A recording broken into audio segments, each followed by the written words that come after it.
Yes, we are live now. Hello friends, this is Himanshi and welcome to Let's Learn. Hopefully आप सभी बढ़िया होंगे, मस्त होंगे, जबरदस्त होंगे. सभी को गुड इवनिंग, नमस्कार, राम राम, सत श्री अकाल, अस्सलाम वालेकुम. What you feel connected with. Start करेंगे आज का सेशन. ये 30x30 की जो सीरीज है लगभग सभी सब्जेक्ट्स में हम लोग चलाने वाले हैं.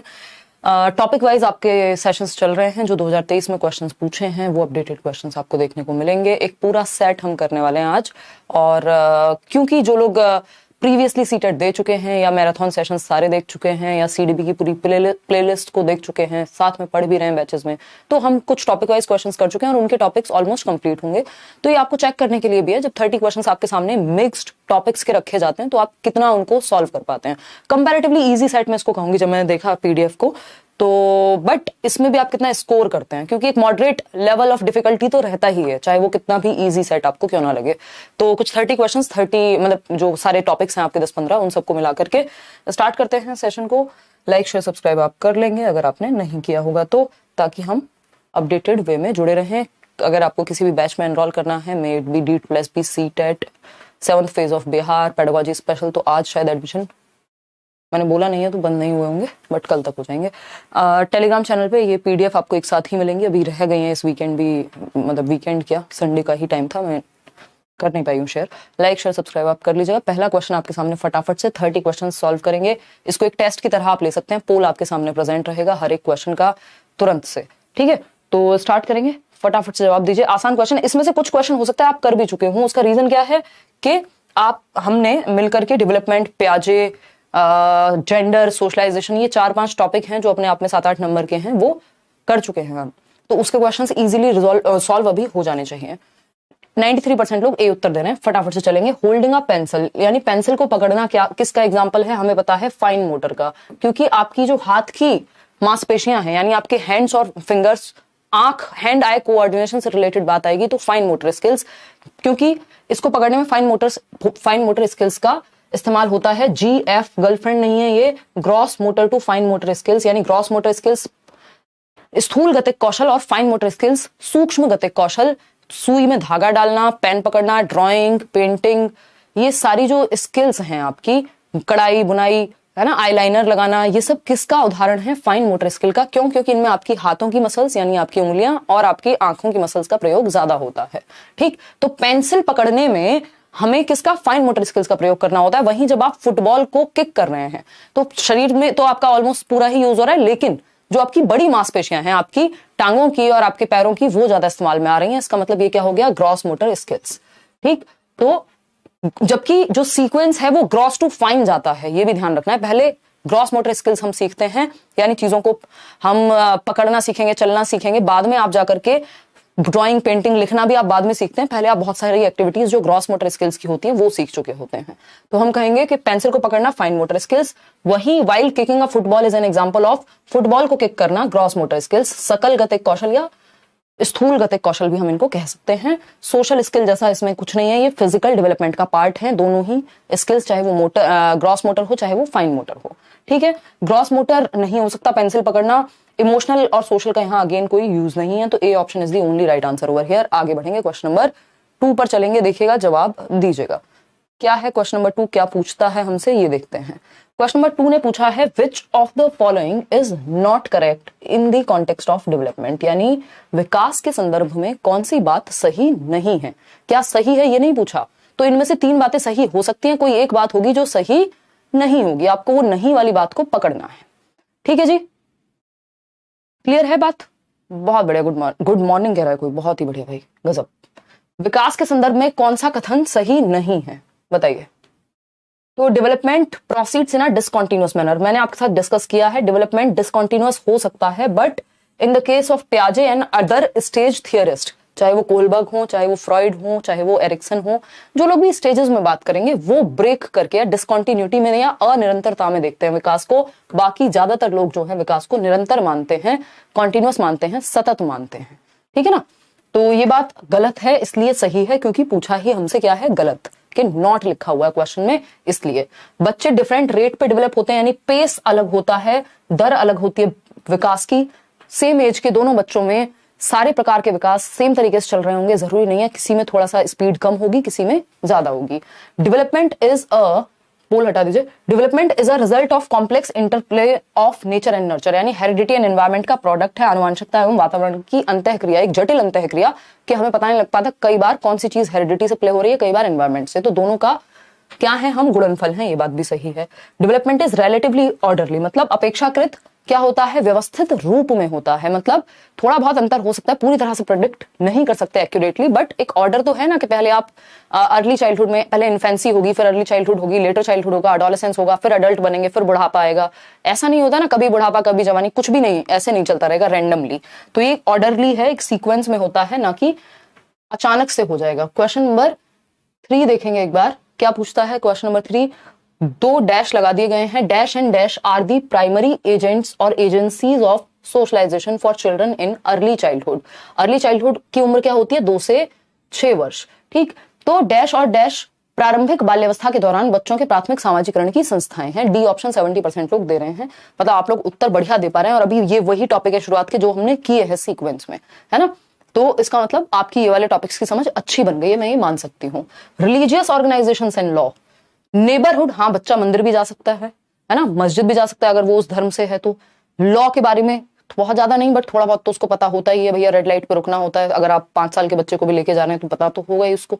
लेकिन क्या वो प्राइमरी है? दुनिया की तौर तरीके सीखना सामाजिकरण है, समाज में कैसे रहते हैं ये अडेप्ट करना, एसिमुलेट करना, इंटरनलाइज करना, क्या है, सामाजिकरण की प्रक्रिया है।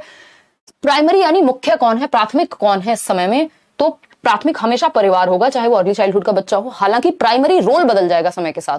अगर एडोलेसेंस की बात होगी तो दोस्तों का रोल वहां ज्यादा है, अगर लेटर चाइल्डहुड की बात हो रही है तो वहां अगेन टीचर्स का रोल भी काफी ज्यादा है। ठीक है ना, तो बात सही है या नहीं। नेबरहुड परिवार के बाद आएगा। तो आपको इस तरह के क्वेश्चन में जब भी प्राइमरी एजेंट्स की बात हो रही है और घुमा के क्वेश्चन को नहीं पूछा गया है तो फैमिली ढूंढना है। उस केस में फैमिली सिर्फ एक ऑप्शन में है, सबसे पहले फैमिली प्राइमरी होती है एंड नेबरहुड इज सेकेंडरी। ठीक है ना, लेकिन क्योंकि साथ में दिए हैं तो मैंने आपके साथ डिस्कस किया हुआ है, फैमिली एंड नेबरहुड दोनों अगर साथ में आ जाएं तो दोनों प्राइमरी का रोल निभा सकते हैं।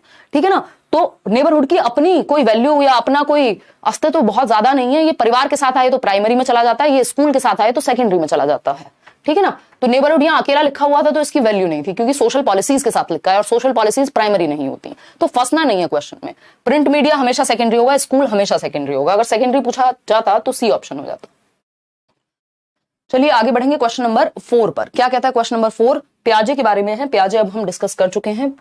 According to Jean Piaget's theory of cognitive development, at which stage most children develop concerns about social issues and justice? ये क्वेश्चन मैं आपको प्याजे के टॉपिक में भी करा चुकी हूं, है ना। ये 27 जनवरी का पेपर है आपका, देखिएगा। तो अगर हम बात करते हैं यहाँ सामाजिक मुद्दों के प्रति न्याय, तो ये सारी बातें जो है कन्वेंशनल नहीं है, ये एक तरह से हाँ कन्वेंशनल लेवल है। और अगर देखा जाए तो थोड़ा पोस्ट कन्वेंशनल की तरफ बच्चा इस उम्र में चलने लगता है। तो हम ये कहेंगे ये जो न्याय की भावना है ये एटलीस्ट 12 से 18 में डेवलप होती है कि हम न्याय या सोशल मुद्दों पर सच में अपनी एक समझ लेकर के चलते हैं, क्योंकि एब्स्ट्रैक्ट थिंकिंग आ गई है हमारे अंदर, है ना। उससे पहले ज्यादातर जो लॉ है उसी के बेसिस पे आप चल रहे होते हैं, और उससे भी पहले बचपन में आपको फर्क नहीं पड़ता। ठीक, तो औपचारिक संक्रियात्मक में सोशल इश्यूज एंड जस्टिस पे बच्चा सोच पाएगा, क्योंकि हाइपोथेटिको डिडक्टिव रीजनिंग भी यहाँ आ जाती है। एक और क्वेश्चन ये भी हम इसको आसानी से कर सकते हैं। ए बड़ा है बी से, बी बड़ा है सी से, कौन सी एज में समझ आएगी। A student observes that stick A is larger than stick B, यानी stick A है ये बड़ी है किससे, stick B से, and stick B is larger than C, और B बड़ी है C से। Based on this observation, the student infers that stick A is larger than stick C, but when asked some same problem verbally, he fails to make correct inference। यानी कि जब उससे verbally पूछी जाती है ये बात तो बच्चा इसका निष्कर्ष नहीं निकाल पाता। मतलब क्या हुआ भाई, ए जो छड़ी है या पेंसिल है वो लंबी है बी से, बी बड़ी है सी से। इस निरीक्षण के आधार पर विद्यार्थी यह निष्कर्ष निकालता है कि छड़ ए सी से बड़ी है। लेकिन जब ये बात वर्बली, जब दिखा करके पूछा जाता है 3 पेंसिल्स को तो वो बता देता है, लेकिन वर्बली पूछने पे उसको समस्या होती है, यानी एब्स्ट्रैक्ट फॉर्म में उसको दिक्कत होती है। ठीक, पियाजे के सिद्धांत के अनुसार संज्ञानात्मक विकास की किस अवस्था में है, तो ये कॉन्क्रीट ऑपरेशनल है। जब मूर्त चीजों को देख के तो हम बता देते हैं, इनके प्रति लॉजिक आ जाता है, जिन चीजों को हम देख सकते हैं, टच और फील कर सकते हैं। एब्स्ट्रैक्ट चीजों में दिक्कत होती है जो हमारे सामने नहीं होती, जिन पे हमें दिमाग में सोचना पड़ता है।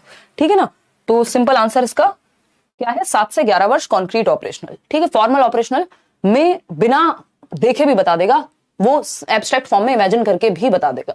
है ना, अमूर्त चिंतन होगा तब। क्वेश्चन नंबर 6 देखिएगा, विच of the following is explained bye Lawrence Kohlberg, यानी कोहलबर्ग ने कौन सा एक सिद्धांत या कौन सी एक स्टेज इनमें से दी है। 4 ऑप्शंस हैं, 4 अलग अलग थियरिस्ट के, अलग अलग सिद्धांतकारों के हो सकते हैं। आपको कोहलबर्ग के सिद्धांत को या उसकी स्टेज को पहचानना होगा कि कोहलबर्ग ने इन सब में से किसके बारे में बात की है। ऑप्शन ए है द सोशल कॉन्ट्रैक्ट ओरिएंटेशन यानी सामाजिक अनुबंध अभिविन्यास। दूसरा है जोन ऑफ प्रॉक्सिमल डेवलपमेंट, जिसको निकटवर्ती विकास का क्षेत्र कहते हैं, ZPD। याद आई कौन व्यक्ति? वाइगॉस्की।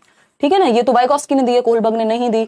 आंतरिक वाक इनर स्पीच, इस पे भी मैंने लास्ट क्लास में बताया था, वाइगॉस्की ने 3 प्रकार की स्पीचेस दी हैं। एक है आपकी सोशल स्पीच, दूसरी है प्राइवेट स्पीच जिसको इनर स्पीच कह सकते हो, है ना। ये साइलेंट इनर हो जाए तो इसके नेक्स्ट वाली बात हो गई, तो ये साइलेंट इनर है वाइगॉस्की।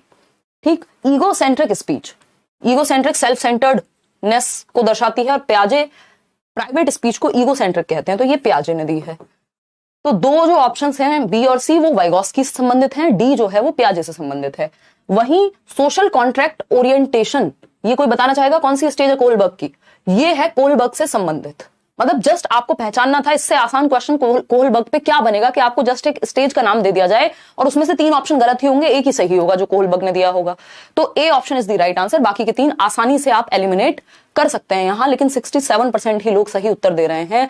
बाकी के 33% लोग सही उत्तर क्यों नहीं दे पा रहे इतने आसान क्वेश्चन का? क्योंकि अभी हमने इसके क्वेश्चंस किए नहीं है। कोई बात नहीं, मैराथन देख लो इतने। सोशल कॉन्ट्रैक्ट ओरिएंटेशन कौन सी स्टेज है ये बता दो मुझे, फटाफट से बताओ। कोई कह रहा है 3rd, कोई कह रहा है 5th, सब अलग अलग जवाब दे रहे हैं इसका। अगर हम बात करें यहां पर तो हमें पता है पहली स्टेज होती है क्या? Punishment and obedience. कोहलबर्ग की 6 स्टेजेस हैं, 3 लेवल हैं। नोट्स पढ़ लो यार, फ्री नोट्स दिए हुए हैं, एटलीस्ट वो पढ़ लो एक बार। सेकेंड स्टेज होती है टिट फॉर टैट, यानी म्यूचुअल एक्सचेंज की, जैसे को तैसा। आप मुझे 2 रुपए दो, मैं आपको कुछ काम कर दूंगा, मतलब बदले में कुछ चाहिए, give and take. Third stage होती है हमारी क्या? थर्ड स्टेज होती है हमारी law good boy nice girl orientation, यानी अच्छा लड़का अच्छी लड़की तारीफ सुननी है हमें। 4th है लॉ एंड ऑर्डर की स्टेज, और फिर आती है 5th social contract orientation. 6th है आपकी नाम बताना यार मेरे को 6th का, मैं 6th का नाम भूल रही हूं अभी के लिए। पोस्ट कन्वेंशनल में जो 6th स्टेज है वो है यूनिवर्सल एथिकल प्रिंसिपल्स, यानी खुद के एथिक्स पे आप चलते हो, समाज में एक नियम बना रहे, कॉन्ट्रैक्ट है, उसके बारे में बात यहां हो रही है। ठीक, तो ये स्टेज 5 की बात हुई। खैर स्टेज हमसे पूछा नहीं है। अच्छा, 4 और 5 के नाम जो हैं कई बार सेम मिल जाएंगे आपको, तो ये डिपेंड करेगा क्वेश्चन ने क्या पूछा है, क्योंकि कई सारे नाम हैं इनके, वो कंफ्यूज कर देते हैं। लॉ एंड ऑर्डर को भी कई बार सोशल कॉन्ट्रैक्ट की फॉर्म में दिखा देते हैं। क्वेश्चन नंबर 7 देखिए, राजेश आ 3rd grade student. 3rd grade मतलब वो नहीं है कि 1st ग्रेड, 3rd ग्रेड मतलब 3rd कक्षा, तीसरी कक्षा का बच्चा है राजेश। तीसरी कक्षा का बच्चा कितने साल का होगा? 9 साल का होगा, क्योंकि हम 6 साल के बच्चे को पहली कक्षा में एडमिशन दिलाते हैं, तो 9 ईयर्स का बच्चा है। ठीक, was struggling to find solution of a problem, एक समस्या का समाधान निकालने में उसको समस्या हो रही है। Seeing this his teacher provided him some cues, यानी उसके टीचर ने कुछ उसको हिंट्स दिए, क्यूज दिए, following which he could find the solution. जब टीचर से मदद मिली या हिंट दिया टीचर ने, कहीं किसी स्टेप पे हेल्प कर दी, तो वो सॉल्यूशन तक पहुंच गया खुद से। वाइगॉस्की की भाषा में या in Lev Vygotsky's terms, teachers scaffolding helped Rajesh to achieve what, क्या अचीव करने में टीचर की स्कैफोल्डिंग ने, इसको स्कैफोल्डिंग कहेंगे कि टेम्परेरी हेल्प, वो हेल्प जो जहां आप अटके हैं वहां कर दी जाए आपको। ठीक है ना, तो ये स्कैफोल्डिंग से, इस टेम्परेरी हेल्प से, इस पाड़ से बच्चे को क्या अचीव करने में आसानी हुई होगी। तो आपको पता है ईगोसेंट्रिज्म तो वाइगॉस्की का कॉन्सेप्ट भी नहीं है, इरिवर्सिबल थिंकिंग अचीव करने में नहीं, बायोलॉजिकल मैचुरेशन नहीं, इस पे ये आप नहीं अचीव करा सकते, बायोलॉजिकल मैचुरेशन ऑटोमेटेड होती है। ठीक, जोन ऑफ प्रॉक्सिमल डेवलपमेंट, यानी समीपस्थ विकास का क्षेत्र को प्राप्त करने में आसानी हुई होगी बच्चे को, मतलब वो वहां तक पहुंच सकता था, उस प्रॉक्सिमल डेवलपमेंट के पास था, उस दायरे के, यदि उसे हेल्प मिल जाती तो, मतलब उसका संभावित विकास वहां तक संभव था। आप सीटेट क्रैक कर सकते हैं यदि आपको मिल जाए क्या? मदद मिल जाए। ये तो हो गई बैच की बात। देखिए एक बार, अरे यार ये क्या चल रहा है?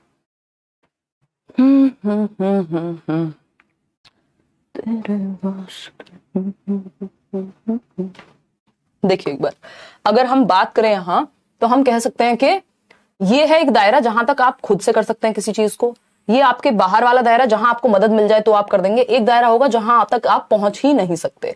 ZPD ये होता है जहां आपको मदद मिल जाए, जोन ऑफ प्रॉक्सिमल डेवलपमेंट, यानी संभावित विकास संभव है, आप सीटेट क्रैक कर सकते हैं, थोड़ी सी मदद आपको मिल जाए, इसलिए आप सेशंस देख रहे हैं। तो मैं क्या दे रही हूँ, स्कैफ फोल्डिंग दे रही हूँ, टेम्परेरी हेल्प, जहां आप अटक रहे हैं वो कॉन्सेप्ट आपके क्लियर हो जाए और आपका संभावित विकास वो यहां तक पहुंच जाए, आप इस प्रॉब्लम को सॉल्व कर सकते हैं, बस टेम्परेरी हेल्प चाहिए। ये टेम्परेरी हेल्प, इसी टेम्परेरी सीढ़ी को हम स्कैफ फोल्डिंग कहते हैं। तो इससे आपकी संभावना है जिस विकास तक पहुंचने की, वहां तक आप पहुंच जाएंगे, उसी संभावित विकास को ZPD कहते हैं, जिसकी बात वाइगॉस्की करते हैं।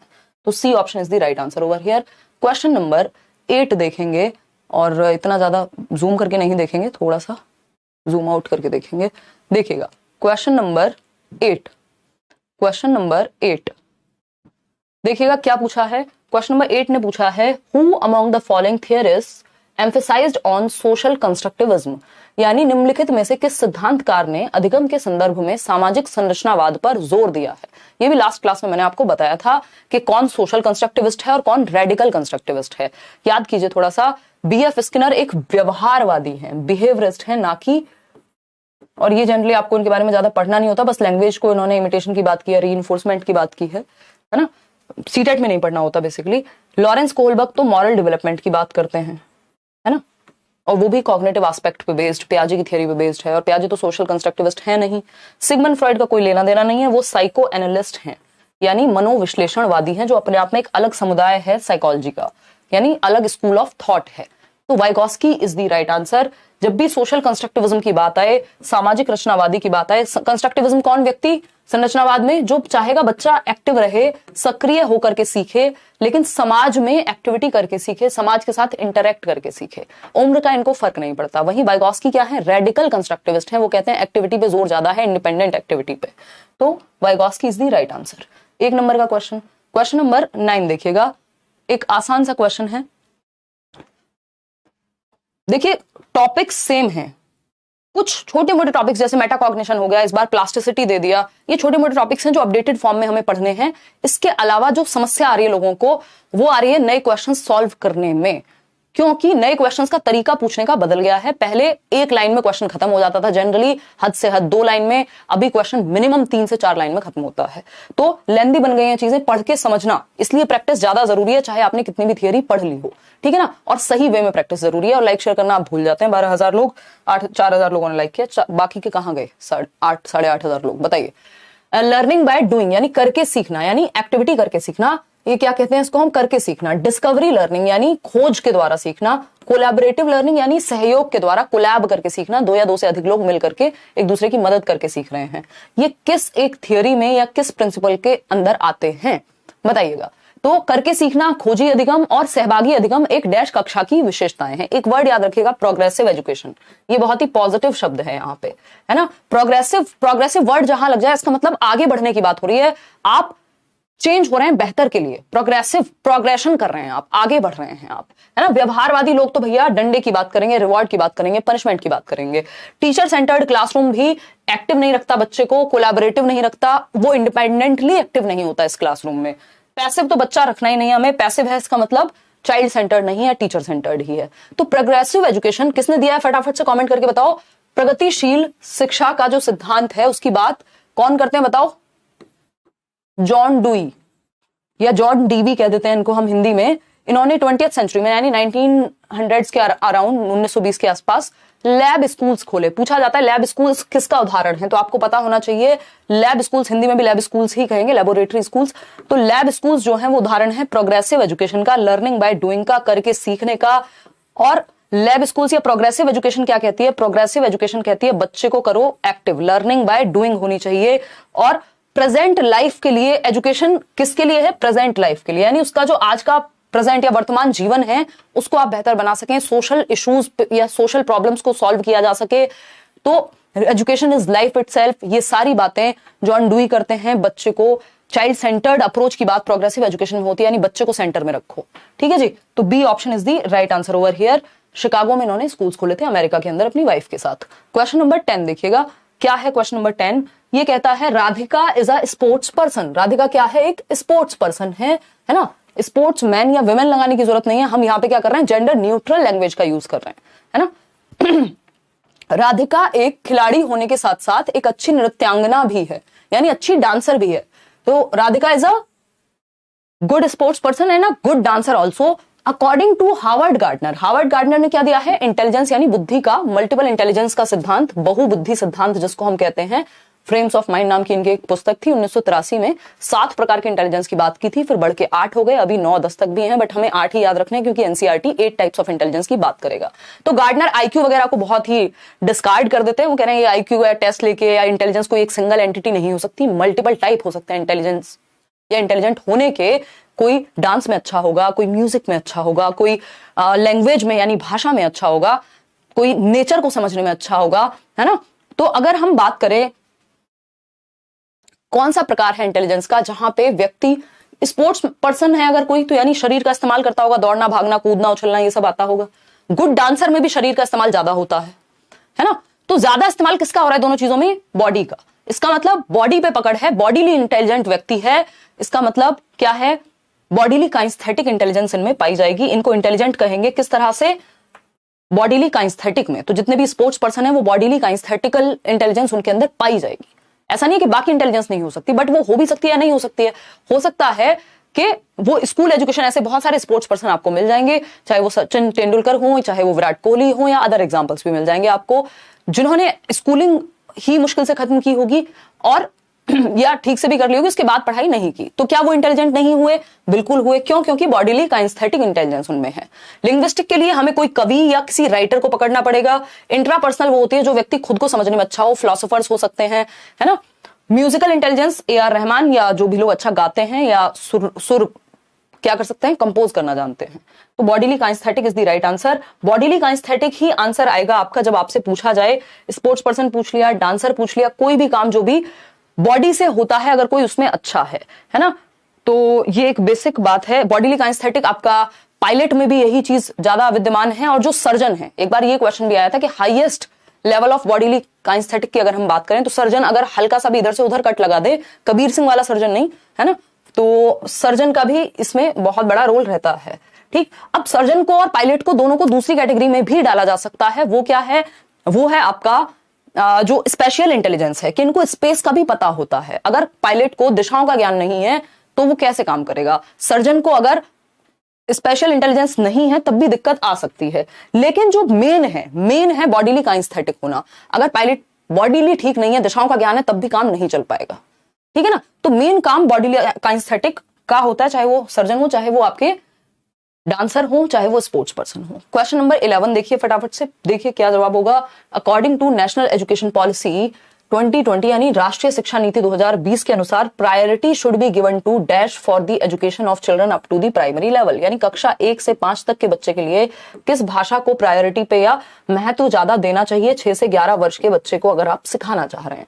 तो सिंपल बात है, प्राथमिक स्तर के बच्चे की शिक्षा के लिए आपको मदर टंग। 95% लोग सही उत्तर दे रहे हैं। कहां से सही उत्तर दे रहे हैं? क्या क्या क्या? अच्छा, ए ऑप्शन। ठीक है, फिर ठीक है, मुझे लगा बी कह रहे हो आप। नहीं, फॉरेन लैंग्वेज नहीं, मदर टंग, मातृभाषा, जो उसके घर में बोली जाती है, जो उसकी घर की भाषा है। ठीक है ना। English language, only sign language जो ऐसे जेस्चर्स का प्रयोग करके बोली जाती है, वो डेफ एंड डम लोगों के लिए ज्यादा हेल्पफुल है क्योंकि वो बोल और सुनने में उनको दिक्कत होती है, तो एक्सप्रेशंस का या जेस्चर्स का यूज किया जाता है। मदर टंग यहाँ मातृभाषा, बच्चे घर में पंजाबी बोली जाती है तो उसको प्रायोरिटी दीजिए। मतलब जिस भी भाषा को वो जानता है उस पर थोपिए मत अपने स्कूल की लैंग्वेज। मदर टंग की बात एनसीएफ भी करेगा। कोठारी आयोग में सबसे पहले 1964-66 में 3 लैंग्वेज फॉर्मूला की बात हुई थी। त्रिभाषा सूत्र, पहली भाषा मदर टंग, दूसरी भाषा इंग्लिश हो सकती है या हिंदी हो सकती है, इन दोनों में से कोई भी हो सकती है। इंग्लिश मान लेते हैं क्योंकि बच्चे की मदर टंग यदि हिंदी है तो दूसरी भाषा इंग्लिश हो गई। और थर्ड लैंग्वेज आपकी कोई भी रीजनल लैंग्वेज या मॉडर्न इंडियन लैंग्वेज हो सकती है। 22 भाषाओं में से कोई भी एक। चलिए खैर आगे बढ़ते हैं। क्वेश्चन नंबर देखिएगा 12। क्या कहता है क्वेश्चन नंबर 12? क्वेश्चन नंबर 12 कहता है विच of the following statement represents a gender stereotype. यानी लिंग रूढ़िवादिता को कौन सा एक स्टेटमेंट दर्शाता है? स्टीरियोटाइप मतलब किसी भी एक तरफ झुके होंगे या जो चीजें पहले से चली आ रही हैं उन्हीं को आप मान के बैठे हैं, है ना। कि लड़के रोते नहीं हैं, लड़कियां बाहर के काम नहीं करती हैं, स्पोर्ट्स में नहीं जाती हैं, ये क्या है? स्टीरियोटाइप है। ठीक है, लड़कियां गणित में कमजोर होती हैं, ये भी क्या हुआ? स्टीरियोटाइप हो गया। क्योंकि एक्चुअल में इसके बहुत सारे रीजंस हो सकते हैं। ठीक है जी, लाइक शेयर भी करते रहना खुशी खुशी, ये नहीं भूलना है, हमारे यहाँ ये मैंडेटरी हो जाता है। मतलब उतना मैंडेटरी नहीं है, ये आपके हाथ में ही है ना। देखिए कथन जो है लिंग रूढ़िवादिता को दर्शाता है, तो आप लोग उत्तर दे रहे हैं बी 82% लोग। Girls are equally competent in academics as boys, equal कर दिया तो भैया फिर तो स्टीरियोटाइप बचा नहीं। Girls are always well behaved, gentle and emotional, ये बात एकदम सही है। जेंडर वाले चैप्टर में भी हमने डिस्कस किया था कि लड़कियों से क्या है एक्सपेक्टेड है, ये समाज ने एक्सपेक्ट किया है कि उनको सॉफ्ट स्पोकन होना चाहिए, उल्टा जवाब नहीं देना चाहिए, है ना, लोअर टोन में बात करनी चाहिए, है ना, जेंटल और इमोशनल, हमेशा रोते पीटते ही रहे बेचारी, कोई भी टफ डिसीजन लेना पाए। ये क्या कर दिया, स्टीरियोटाइप है, ये ठप्पा लगाना, ये लेबलिंग कहते हैं इसको। ऐसा जरूरी नहीं है कि सारी गर्ल्स वेल बिहेव्ड हों, सब बहुत सॉफ्ट टोन में ही बात करें, या फिर सारे जो हैं इमोशनली ही हो, हर टाइम आंसू ही बहाएं। मतलब इमोशनल लड़के भी हो सकते हैं ना, दोनों ही लोग इमोशनल हो सकते हैं, ठीक। Both boys and girls have competency to do, और लड़के भी सॉफ्ट स्पोकन या वेल बिहेव्ड हो सकते हैं। तो ये सिर्फ गर्ल्स पे ठप्पा लगा दिया, इसका मतलब स्टीरियोटाइप है, बायसनेस की तरफ जा रहे हैं हम, एक तरफ झुक रहे हैं। स्टीरियोटाइप में हमेशा बायसनेस इंक्लूडेड होती है। देखिए स्टीरियोटाइप का मतलब है रूढ़िबद्धता जो चली आ रही है। बायस स्टीरियोटाइप भी हो सकता है और इसका उल्टा भी हो सकता है कि आप लड़कों को दबा रहे हैं, तब भी वो बायसनेस हो गई, वो फिर कि किसी एक तरफ आप झुके हुए हैं। स्टीरियोटाइप में बायसनेस हमेशा होगी क्योंकि पक्षपात किसी ना किसी एक तरफ तो है ही ना, ठीक है ना। तो both boys and girls have competency to do well in sports. अब इसमें कहां से स्टीरियोटाइप है, ये तो इन्होंने इक्वालिटी की पैरिटी की बात कर दी। Girls can handle both education and family in the same way as boys do, तो ये अगेन फिर वैसी सी बात कर दी इक्वालिटी की, ठीक है ना। तो हमें जेंडर क्या बनना है, जेंडर पैरिटी रखनी है। इसीलिए अभी आप देख रहे हैं बीसीसीआई ने कुछ टाइम पहले बैट्समैन वर्ड होता था उसको बेटर कर दिया। बेटर मतलब भाई जो बैट का इस्तेमाल करे, अब इसमें मैन ही होगा ये जरूरी नहीं है। तो ये एक बेसिक सी बात हो गई। आगे बढ़ते हैं क्वेश्चन नंबर 13 पे। क्या कहता है क्वेश्चन नंबर 13, फटाफट से जवाब देंगे। एक है असर्शन, देख रहे हैं कितने लेंदी हो गए क्वेश्चंस, इसलिए ऑनलाइन प्रैक्टिस करना इनका जरूरी बन जाता है, ठीक है ना। पहला जो कथन है, अभिकथन, वह है एक ऐसी कक्षा जिसमें विविध सामाजिक आर्थिक परिप्रेक्ष्यों से संबंधित विद्यार्थी हैं, वहां अध्यापिका को मानकीकृत पाठ्यक्रम के इस्तेमाल से बचना चाहिए। यानी a teacher should avoid using standardised curriculum. अब स्टैंडर्डाइज्ड वर्ड सुन के हम बह जाते हैं, हमें लगता है अरे बड़ी स्टैंडर्ड वाली बात होगी, ये समाज में ऐसे चलता है ना ये शब्द, यानी स्टैंडर्ड मतलब कुछ अच्छा ही होगा, एक मानकीकृत बात होगी। तो स्टैंडर्डाइज्ड करिकुलम हमेशा अच्छा नहीं होता, और बच्चों के लिए इंडिविजुअल डिफरेंसेस में तो अच्छा नहीं ही होता। तो स्टैंडर्डाइज्ड करिकुलम मतलब सबके लिए एक जैसा। देखिए आप पक्षपात ना करें, बट करिकुलम सबके लिए एक जैसा हो गया तो इंडिविजुअल डिफरेंसेस यानी व्यक्तिगत विभिन्नताओं का ध्यान नहीं रखा जाएगा वहां पर, ठीक। तो in a classroom comprising students from diverse socio economic backgrounds, यानी अलग अलग समाज से, अलग अलग भाषाएं बोलने वाले, अलग अलग वर्ग से बच्चे आ रहे हैं, कोई गरीब होगा, कोई अमीर होगा, कोई मिडिल क्लास होगा, कोई किसी जाति से होगा, कोई किसी धर्म से होगा। अगर इस स्थिति में आपने सबको एक डंडे से हाँक दिया, यानी don't beat everyone with the same stick, हर किसी को हम एक डंडे से नहीं हाँकते। जब बात आती है करिकुलम की, हम डिफरेंसेस का ध्यान रखते हैं, मल्टी लेवल की बात करते हैं। रीजन क्या दिया है इसका, तो ये बात अपने आप में गलत हो गई कि स्टैंडर्डाइज नहीं, हमें डिफरेंशिएटेड इंस्ट्रक्शन या डिफरेंशिएटेड करिकुलम जिसमें विभिन्नता हो उसका इस्तेमाल करना है, अलग अलग बच्चे की नीड को वो फुलफिल कर सके। आपकी किताब में गुजरात का भी एग्जाम्पल हो या चैप्टर हो, और दिल्ली के बारे में भी बात हो, और कन्याकुमारी के बारे में भी बात हो, और कश्मीर के बारे में भी बात हो, इसका मतलब हमने विभिन्नता में एकता की बात कर दी। लेकिन स्टैंडर्डाइज्ड करिकुलम क्या कहेगा, सबको एक डंडे से हाँको। और ईवीएस की किताब अगर आप पढ़ते हैं, एनसीईआरटी या बाकी किताबों में भी क्या कोशिश रहती है कि सबको इंक्लूड किया जाए। Children learn best when they are extrinsically motivated, ये एकदम खराब बात है। दो प्रकार की मोटिवेशन है मुख्य रूप से, एक है इंट्रिंसिक यानी आंतरिक अभिप्रेरणा, इंटरनल मोटिवेशन, दूसरा है एक्सटर्नल या बाहरी अभिप्रेरणा, एक्सटर्नल। तो एक्सटर्नल मोटिवेशन बिल्कुल भी बेस्ट नहीं हो सकती बच्चों के साथ डील करने में, क्योंकि एक्सटर्नल क्या है, रिवॉर्ड के लिए, पैसे के लिए, नाम के लिए, ये सारी चीजें एक्सटर्नल हैं। तो बच्चा लालच के लिए करेगा, या कोई भी व्यक्ति जब सिर्फ लालच के लिए या बाहरी फैक्टर्स के लिए काम करेगा तो एक टाइम पे या तो वो अंदर से एग्जॉस्टेड महसूस करेगा, यानी कि खत्म महसूस करेगा, या फिर उस रेस में भागते भागते खाली अंदर से हो जाएगा, या फिर जिस टाइम पे वो रिवॉर्ड नहीं मिलेगा तो वो उस काम को छोड़ देगा। तो ये बहुत अच्छी मोटिवेशन नहीं मानी जाती। इंटरनल मोटिवेशन, बाहर रूप से अभिप्रेरणा को नहीं, आंतरिक अभिप्रेरणा, इंटरनल मोटिवेशन को हम पॉजिटिव या बेहतर मानते हैं। दोनों ही बातें जो है वो गलत हो गई। तो ANRR फॉल्स, जबकि इसका उत्तर सिर्फ इस तरह के क्वेश्चन में सबसे ज्यादा लोग ढेर हो जाते हैं, उनको लगता है पेट पे बाण लग ही गया, प्रभु अब तो सही उत्तर नहीं दे पाएंगे, है ना। तो डी ऑप्शन जो है वो गलत है, मतलब सही है क्योंकि दोनों गलत हैं इसलिए सही है, ठीक है। ANRR फॉल्स, दोनों ही गलत है, ना तो ये सही है ना ये सही है। स्टैंडर्डाइज्ड या मानकीकृत पाठ्यचर्या की जगह डिफरेंशिएटेड या मल्टी लेवल होता तब तो बात सही थी।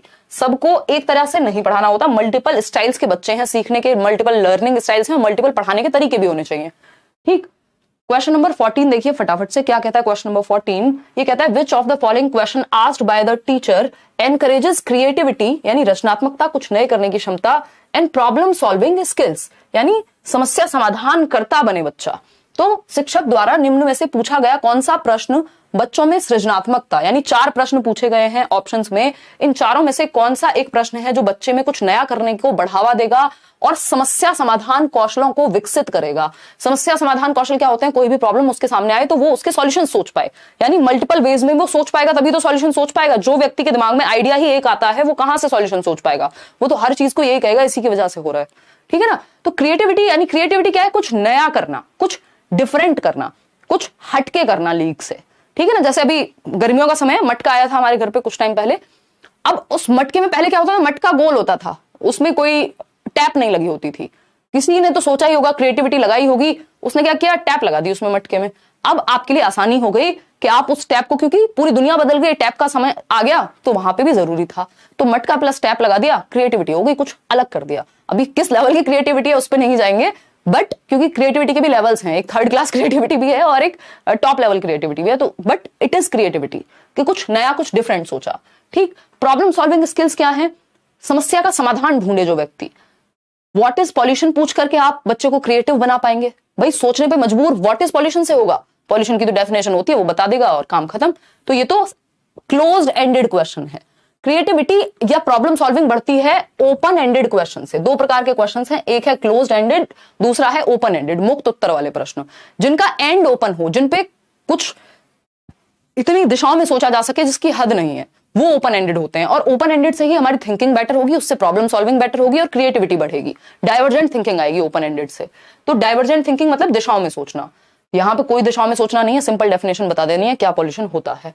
What are the causes of pollution, वो भी लिमिटेड कॉजेज होंगे, इसमें भी आप क्या है, कुछ हद तक ओपन एंडेड है, बट क्रिएटिविटी, कुछ नया सोचना बहुत बड़ी बात नहीं है, यहाँ पे सारे रीजंस पता ही है हमें पॉल्यूशन के। What are the types of pollution, types भी हमें पता ही है भैया, ध्वनि प्रदूषण होता है, ये प्रदूषण, वायु प्रदूषण, फलाना प्रदूषण, ये भी हमें पता है। तो how can you control pollution in your city? अब ये एक ऐसी चीज है जिसका सॉल्यूशन सामने प्रेजेंट नहीं है पहले से। कुछ पता होंगे, कुछ नया भी सोच सकता है बच्चा अपने दिमाग से। तो अपने शहर में आप प्रदूषण पर नियंत्रण किस प्रकार कर सकते हैं? यानी ज्यादा सोचना इन चारों ऑप्शंस में से, इन चारों क्वेश्चंस में से डी ऑप्शन में पड़ेगा। कुछ नया सोचेंगे बच्चे, कोई कहेगा भैया मैं तो अपने पिताजी को कहूंगा गाड़ी लेके ना जाएं, हम बैटरी वाली चीजें इस्तेमाल करें, हम फलाना करें, बहुत सारी चीजों पे बच्चा थॉट देगा।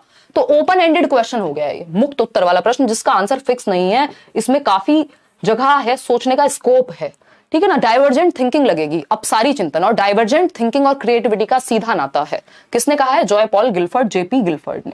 तो D option is the right answer. Question number 15 देखेंगे क्या पूछा है हमसे। क्वेश्चन नंबर 15 में पूछा है the main objective of assessment should be, यानी आकलन का मुख्य उद्देश्य क्या होगा। आकलन क्या है? जांचना। तो जांचने का मुख्य उद्देश्य क्या होता है? हमेशा जांचने का मुख्य उद्देश्य होना चाहिए कुछ पता करना, रीजंस का पता लगाना, है ना। जांचने का मुख्य उद्देश्य होना चाहिए। बताइए फटाफट से। कोई कह रहा है please check 13th number question, अभी चेक कर लेंगे, डोंट वरी।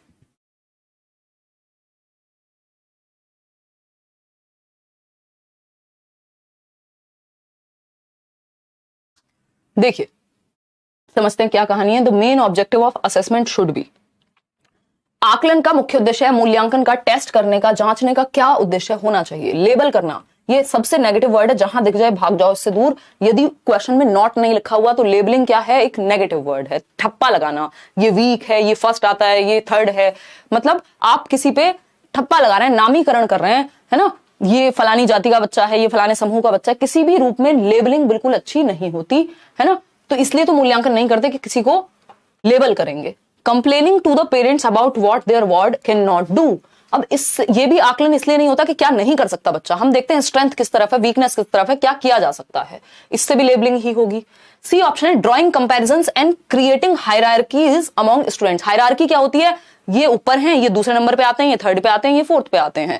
जैसे एक सोशियो इकोनॉमिक स्ट्रेटा की या सोशल स्ट्रेटा की हायरार्की हो गई, भैया ये रिच क्लास है, ये क्या है मिडिल क्लास है, ये लोअर मिडिल क्लास है, या ये लोअर क्लास है, तो ये हायरार्की हो गई। हायरार्की बहुत अच्छी नहीं मानी जाती, ठीक। Understanding the strengths and challenges faced by students in the process of learning. हम सॉल्यूशन ढूंढेंगे ना, हम जांच किस लिए रहे हैं? हम जांच इसलिए रहे हैं कि किसी बच्चे में क्या स्ट्रेंथ है उसका हमें पता लग जाए, उसको क्या चैलेंजेस फेस करने पड़ रहे हैं वो हमें पता लग जाए, फिर हम उसका सॉल्यूशन ढूंढें। इसलिए टेस्ट किया जाता है, इसलिए आकलन किया जाता है, ना कि जांचने के लिए। ठीक है जी, चलिए खैर इस पर ज्यादा चर्चा फिर कभी करेंगे। फॉर्मेटिव और समेटिव असेसमेंट होता है। अभी हम चलते हैं क्वेश्चन नंबर 13 पे, एक बार देख के आते हैं क्या समस्या हुई आप लोगों को। A teacher should avoid using standardized curriculum in a classroom comprising students from बिल्कुल सही है आप लोग। ये avoid मैं ही भूल गई, आप लोगों को कहती हूँ। avoid लिखा हुआ है यहाँ, क्या लिखा हुआ है? avoid लिखा हुआ है ना। इसमें तो मेरे ही पेट पे बाण लग गया। ये मुश्किल क्वेश्चन है, मतलब मुश्किल क्या है इसकी लैंग्वेज, मैं avoid पढ़ना भूल गई। यहाँ avoid करना चाहिए, बिल्कुल सही बात है। और यहाँ इसका पोल दोबारा से दे दो। और अगर हम बात करते हैं किस चीज की, रीजन की, तो बच्चे जो हैं वो एक्सटर्नल मोटिवेशन से सीखते हैं। ये तो नेगेटिव या गलत था, फॉल्स था, लेकिन ये बात ट्रू हो गई सिर्फ एक शब्द लिख देने से कि अवॉइड करना चाहिए। अगर ये अवॉइड नहीं होता, शुड यूज स्टैंडर्डाइज्ड, या फिर लिखा होता कि should be promoted, should promote standardised curriculum, या फिर नॉट अवॉइड भी लिखा होता, तब भी आंसर वही हो जाता। तो हल्का सा लैंग्वेज में चेंज होगा और कहानी खत्म, है ना। तो हल्का सा भी सावधानी हटी, दुर्घटना घटी वाली बात है इन क्वेश्चंस में। Both A and R are true नहीं है, both A and R are true बिल्कुल नहीं है। A is true but R is false, यानी C option is the right answer. 73% लोग सही उत्तर दे रहे हैं, बहुत बढ़िया, अच्छा किया आपने ये लिख दिया कमेंट में। कई बार ऐसा हो सकता है कि कोई चीज मिस हो जाए, पॉसिबल है, ह्यूमन एरर्स सब जगह संभव है, ठीक है ना। इंक्लूसिव एजुकेशन पे आते हैं। क्वेश्चन नंबर 15 हम कर चुके हैं ना, हाँ कर चुके हैं। क्वेश्चन नंबर 16 पे आते हैं, देखते हैं क्या पूछा है और पोल में आप जवाब देंगे। क्वेश्चन नंबर 16 है, इंक्लूसिव एजुकेशन मीन्स, समावेशी शिक्षा 5 नंबर का टॉपिक है आपके पेपर में। और क्या है समावेशी शिक्षा? समावेशी शिक्षा इंक्लूसिव बना है इंक्लूड वर्ड से। इंक्लूड का मतलब होता है समावेशन करना, यानी सबको समाहित करना, सबको साथ लेके चलना, है ना। सब मतलब for all, education for all की बात करेगा, सभी के लिए शिक्षा, सभी को इंक्लूड करके शिक्षा, ठीक है ना। तो teaching students with diverse needs in different schools, यानी अलग अलग आवश्यकताओं या विविध आवश्यकताओं वाले बच्चों को विविध स्कूल में पढ़ाओ। ये डाइवर्स लर्नर्स क्या है, पॉजिटिव वर्ड के रूप में रट लेते हैं हम लोग कई बार कि डाइवर्स नीड्स वाले बच्चों की बात हो रही है, मतलब अच्छी बात हो रही होगी। भाई साहब उन्होंने कह दिया अलग स्कूल में पढ़ाओ डाइवर्स नीड्स वाले बच्चे को, और बच्चे डाइवर्स नीड्स वाले नहीं होंगे तो रोबोट्स हो जाएंगे, सब एक जैसे हो जाएंगे, इंडिविजुअल डिफरेंस खत्म हो जाएगा फिर तो ये तो गड़बड़ हो गई, ये तो नेगेटिव बात है। डाइवर्स नीड्स वाले बच्चों को यूनिटी इन डाइवर्सिटी की बात कर रहे हैं, एक स्कूल में पढ़ाने की बात कर रहे हैं, उनकी नीड्स का ध्यान रखते हुए। ऐसा नहीं है डाइवर्स नीड्स एक बच्चा है जिसको सुनता नहीं है तो उसको मूक बधिर विद्यालय में भेज दें, एक बच्चा है जो देखता नहीं है तो उसको विजुअली चैलेंज में भेज दें, है ना। तो कोशिश करनी है एक ही जगह पे पढ़ा पाए। बी ऑप्शन है, developing a schooling system where needs of all students are addressed. ये बात एकदम अच्छी, सुंदर, सस्ती, टिकाऊ लग रही है। 84% लोग सही उत्तर दे भी रहे हैं। एक ऐसी स्कूली व्यवस्था स्थापित करना जहां सभी विद्यार्थियों की जरूरतों की पूर्ति हो सके, यानी हम हर एक बच्चे की नीड का ध्यान रख सकें। कोई बच्चा है जिसको सुनने में कठिनाई होती है उसको आगे बिठा लें, कोई बच्चा है जिसको देखने में कठिनाई होती है तो थोड़ा अपने वर्ड्स को बड़ा करके लिख दें, अपनी स्पीच को क्लियर रखें। एक बच्चा है जो गिफ्टेड है उसको चैलेंजिंग क्वेश्चंस दे दें, ठीक है ना। तो ये क्या बात हो गई, हम सबका ध्यान रख पा रहे हैं। हाँ, तो इंक्लूसिव एजुकेशन में यही होता है कि ऑल नीड्स वाले बच्चों को केटर कर पाए। फिर भी बाकी के ऑप्शन चेक कर लेते हैं। सी ऑप्शन है, dividing students in different sections based on their performance, यानी बच्चों को डिफरेंट सेक्शंस में डिवाइड कर देना, किस लिए, उनकी परफॉर्मेंस के आधार पे। ये बच्चा 90% लाता है तो इसको अलग सेक्शन में रखो, ये होता है ना कई बार, लेकिन ये सही प्रैक्टिस नहीं मानी जाएगी। ये होमोजीनियस ग्रुपिंग हो गई, जबकि हमको हेट्रोजीनियस या मिक्स्ड ग्रुपिंग करनी होती है। Admitting the students in school and putting onus on him to adjust the schooling system, यानी स्कूल सिस्टम को एडजस्ट करने की उस पर जोर डाला जाए कि विद्यार्थी को स्कूल में दाखिला देकर उस पर विद्यालय व्यवस्था के अनुसार भार डाला जाए कि हमारे स्कूल में तो ऐसे ही होता है, तुम चल नहीं सकते हो कोई बात नहीं, फिर भी फर्स्ट फ्लोर पे चढ़ के जाओ, हम तुम्हारे लिए रैंप नहीं बनवाएंगे, लिफ्ट नहीं बनवाएंगे। तो ये तो और नेगेटिव हो गया। इसको इंटीग्रेटेड स्कूल सिस्टम तो कह देते हैं, इंक्लूसिव नहीं कहेंगे, ठीक है ना। कि आपने एडमिशन तो दे दिया लेकिन व्यवस्था नहीं बदल रहे हैं आप। जब सिस्टम चेंज हो बच्चे के लिए, इंक्लूसिव एजुकेशन क्या कहता है, इंक्लूसिव एजुकेशन कहता है change the system for the child. Change किसमें होना चाहिए, सिस्टम में कि बच्चे में? बताओ फटाफट से, सिस्टम में चेंज करें कि बच्चे में चेंज करें? चाइल्ड, बताओ। अब कोई कहेगा दोनों।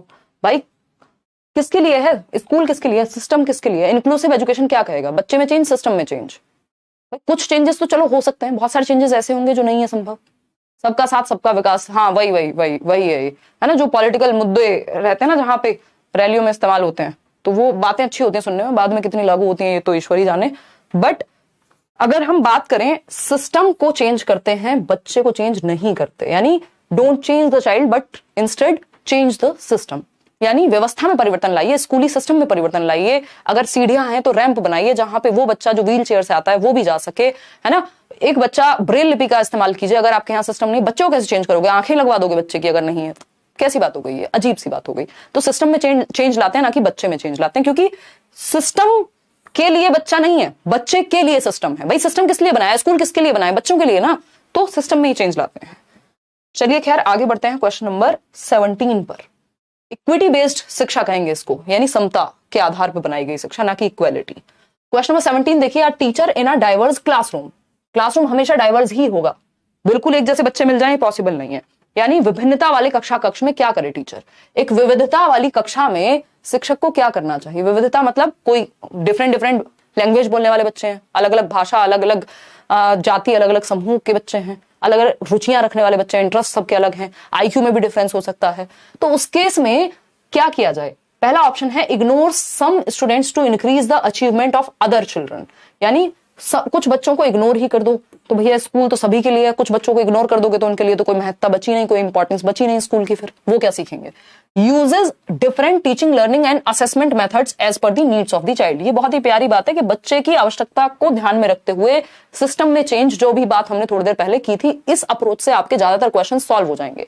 Progressive education, child centred education, constructivism, inclusive education, ये सब किसकी बात करते हैं? बच्चों की नीड्स की बात करते हैं। तो आपका आधा पेपर तो इसी बात को समझने से सॉल्व हो जाएगा कि आप नीड्स को ध्यान में रख पाए बच्चे की, ठीक, उसको एक्टिव रख पाए। Does not give any importance to the learning levels of the students, यानी बच्चा किस स्तर पे सीख रहा है कोई इंपॉर्टेंस नहीं। एक बच्चा जिसको 2 सेकंड में समझ में आ जाता है, दूसरे को 2 मिनट में आता है, तो इंपॉर्टेंस ही नहीं है, अपने आप समझते रहो, हमने तो समझा दिया। क्रिएट्स अ फियरफुल एनवायरमेंट, वो एनवायरमेंट जहां भय पैदा हो वहां सीखना संभव नहीं है। एंजॉयमेंट या एंजॉयबल एनवायरमेंट होना चाहिए। तो B option is the right answer कि विद्यार्थियों की आवश्यकता के अनुसार विभिन्न शिक्षण अधिगम और मूल्यांकन विधियों का उपयोग करना चाहिए, ना कि अपनी मर्जी से। क्वेश्चन नंबर 18 देखिएगा। चाइल्ड सेंटर्ड होनी चाहिए क्लासरूम, कुल मिला के प्रोग्रेसिव होनी चाहिए। स्टूडेंट्स हैविंग डिसलेक्सिया, डिसलेक्सिया पे क्वेश्चन हमेशा से आता रहा है, आता रहेगा। बस पहले सिंगल लाइन में क्वेश्चन पूछते थे, अभी कितने 2 और 2 4 लाइन का क्वेश्चन है, ठीक। डिसलेक्सिया डिस्कैल्कुलिया दोनों को मिक्स कर दिया, पूछा है बताओ। पठन वैफल्य या वैकल्य कहते थे, यानी पढ़ने में विफलता को डिसलेक्सिया कहते हैं। सबसे कॉमन है, तारे जमीन पर मूवी याद कीजिए, ईशान अवस्थी को याद कीजिए, डिसलेक्सिया था उनको। आप अगर वो देखेंगे जो नोटबुक है, पढ़ नहीं पाएंगे। उसका रीजन है इन बच्चों को पढ़ने के साथ साथ लिखने में भी समस्या होती है। सबको होगी जरूरी नहीं, लेकिन जो पढ़ता गलत है वो लिखेगा सही कैसे? तो डिसलेक्सिया में पढ़ना प्लस लिखना दोनों भी आ जाएंगे एट टाइम्स, ठीक है ना। और सिर्फ लिखने की समस्या है तो डिसग्राफिया हो जाएगा, ग्राफ, ठीक है ना, इलेजिबल राइटिंग, पढ़ नहीं सकते जिसकी राइटिंग को। तो students having dyslexia face direct challenge in dash and students having dyscalculia face dash challenge in dash. अब इसमें ये डैश 2 जगह लगा हुआ है, इस चक्कर में कई लोग गलती करते हैं। तो मैंने सिंपल एक तरीका आपको बताया हुआ है, जो सबसे पहले वाला, इसको खुद से भर लो अपने दिमाग में। कुछ दिन तो शुरुआत में हो सकता है लिख के भी करना पड़े, उसके बाद दिमाग अपने आप फिल करने लग जाएगा। डिसलेक्सिया, जो students having dyslexia direct challenge इन, किस में फेस करते हैं डायरेक्ट चैलेंज? रीडिंग में तो 100% करेंगे, तो रीडिंग लिख लिया अपने दिमाग से। एंड स्टूडेंट्स हैविंग डिसकैल्कुलिया, मैथ्स में या कैलकुलेशन में फेस करेंगे। भाई कैलकुलिया का मतलब ये कैलकुलेशन में विफलता है, गुणन वैफल्य है, जोड़ ठीक से नहीं पाएंगे, घटा ठीक से नहीं पाएंगे, गुणा ठीक से नहीं कर पाएंगे, है ना, इकाई धाई वाले जो उस सब में समस्या हो सकती है। तो आंसर क्या होगा? रीडिंग, ठीक है। एंड राइटिंग, अच्छा राइटिंग भी होता है, पता नहीं, चलो हमने क्या किया, अज्यूम कर लिया, ठीक है, आगे बढ़ते हैं।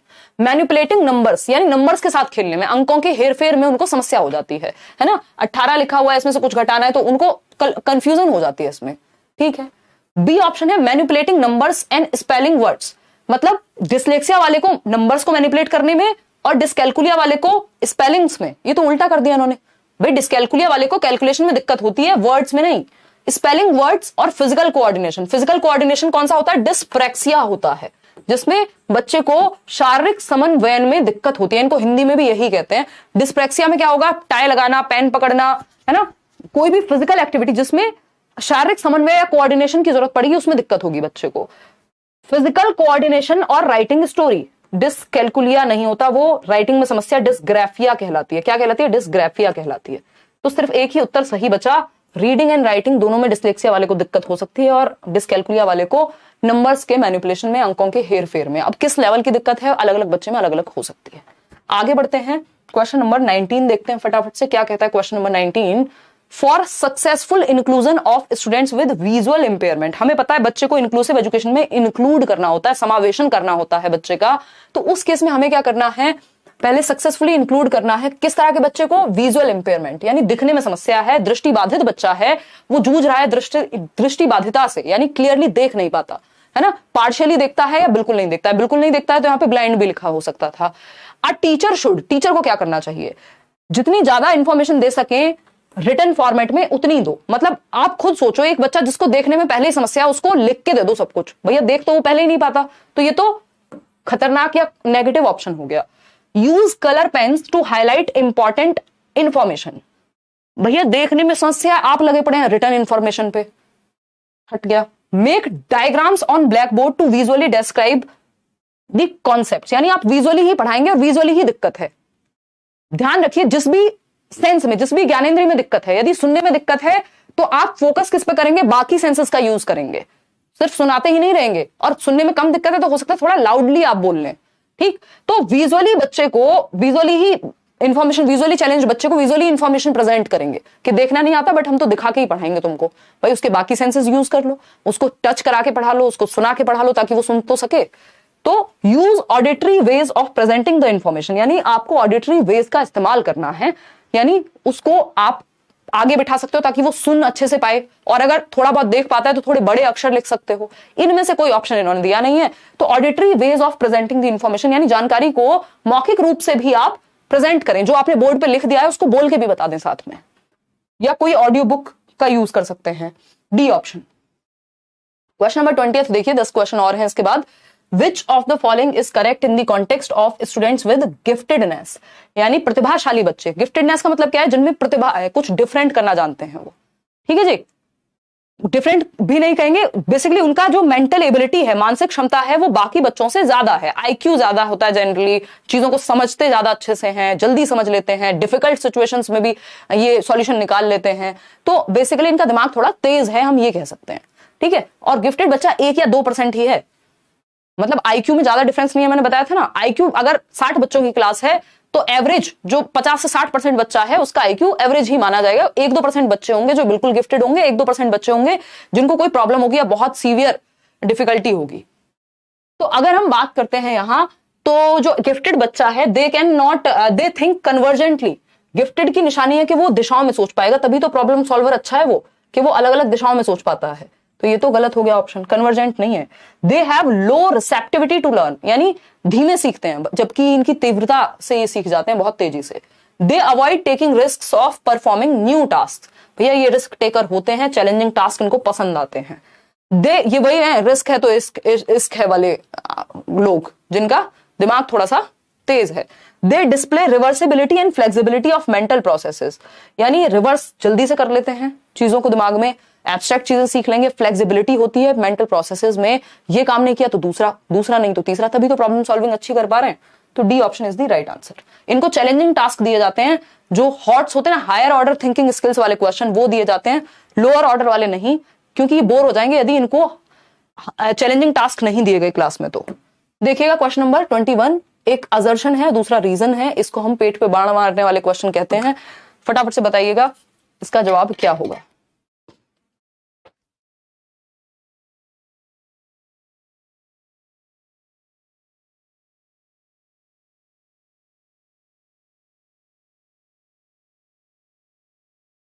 जुड़ करके अभी हम हो गए हैं कितने, 15,000 लोग, 9,000 लोगों ने लाइक किया है। देखिएगा, अ teacher should promote collaboration, dialogues and debates among students in classroom, यानी एक टीचर को प्रोत्साहित करना चाहिए, बच्चों को बढ़ावा देना चाहिए कोलैबोरेशन यानी ग्रुप में सीखने को, एक दूसरे की मदद करके सीखने को। डायलॉग्स मतलब संवाद, बातचीत, चर्चा, डिस्कशन, ठीक, इन सबको, डिबेट्स वाद विवाद को, इन सब चीजों को बढ़ावा देना चाहिए। बात तो सही है, फैक्ट है भाई, तभी तो बच्चे क्या होंगे, बेहतर उनकी थिंकिंग होगी और समाज भी अच्छे के लिए बदलेगा।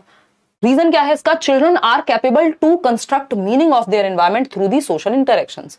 अब ये डिबेट, डायलॉग, कोलैबोरेशन कहां होते हैं, जहां ग्रुप में बात होगी, अकेले थोड़ा ना खुद से बातें करते रहोगे, है ना, एक टाइम के बाद बीमार भी कह सकता है कोई, तो सॉरी, तो क्या होगा यहां पे, हम क्यों कह रहे हैं ऐसा कि ग्रुप में सिखाओ या सोशली सिखाओ, क्योंकि बच्चा मीनिंग को कंस्ट्रक्ट करता है अपने एनवायरमेंट के साथ जब वो अन्योन्य क्रिया करेगा समाज में।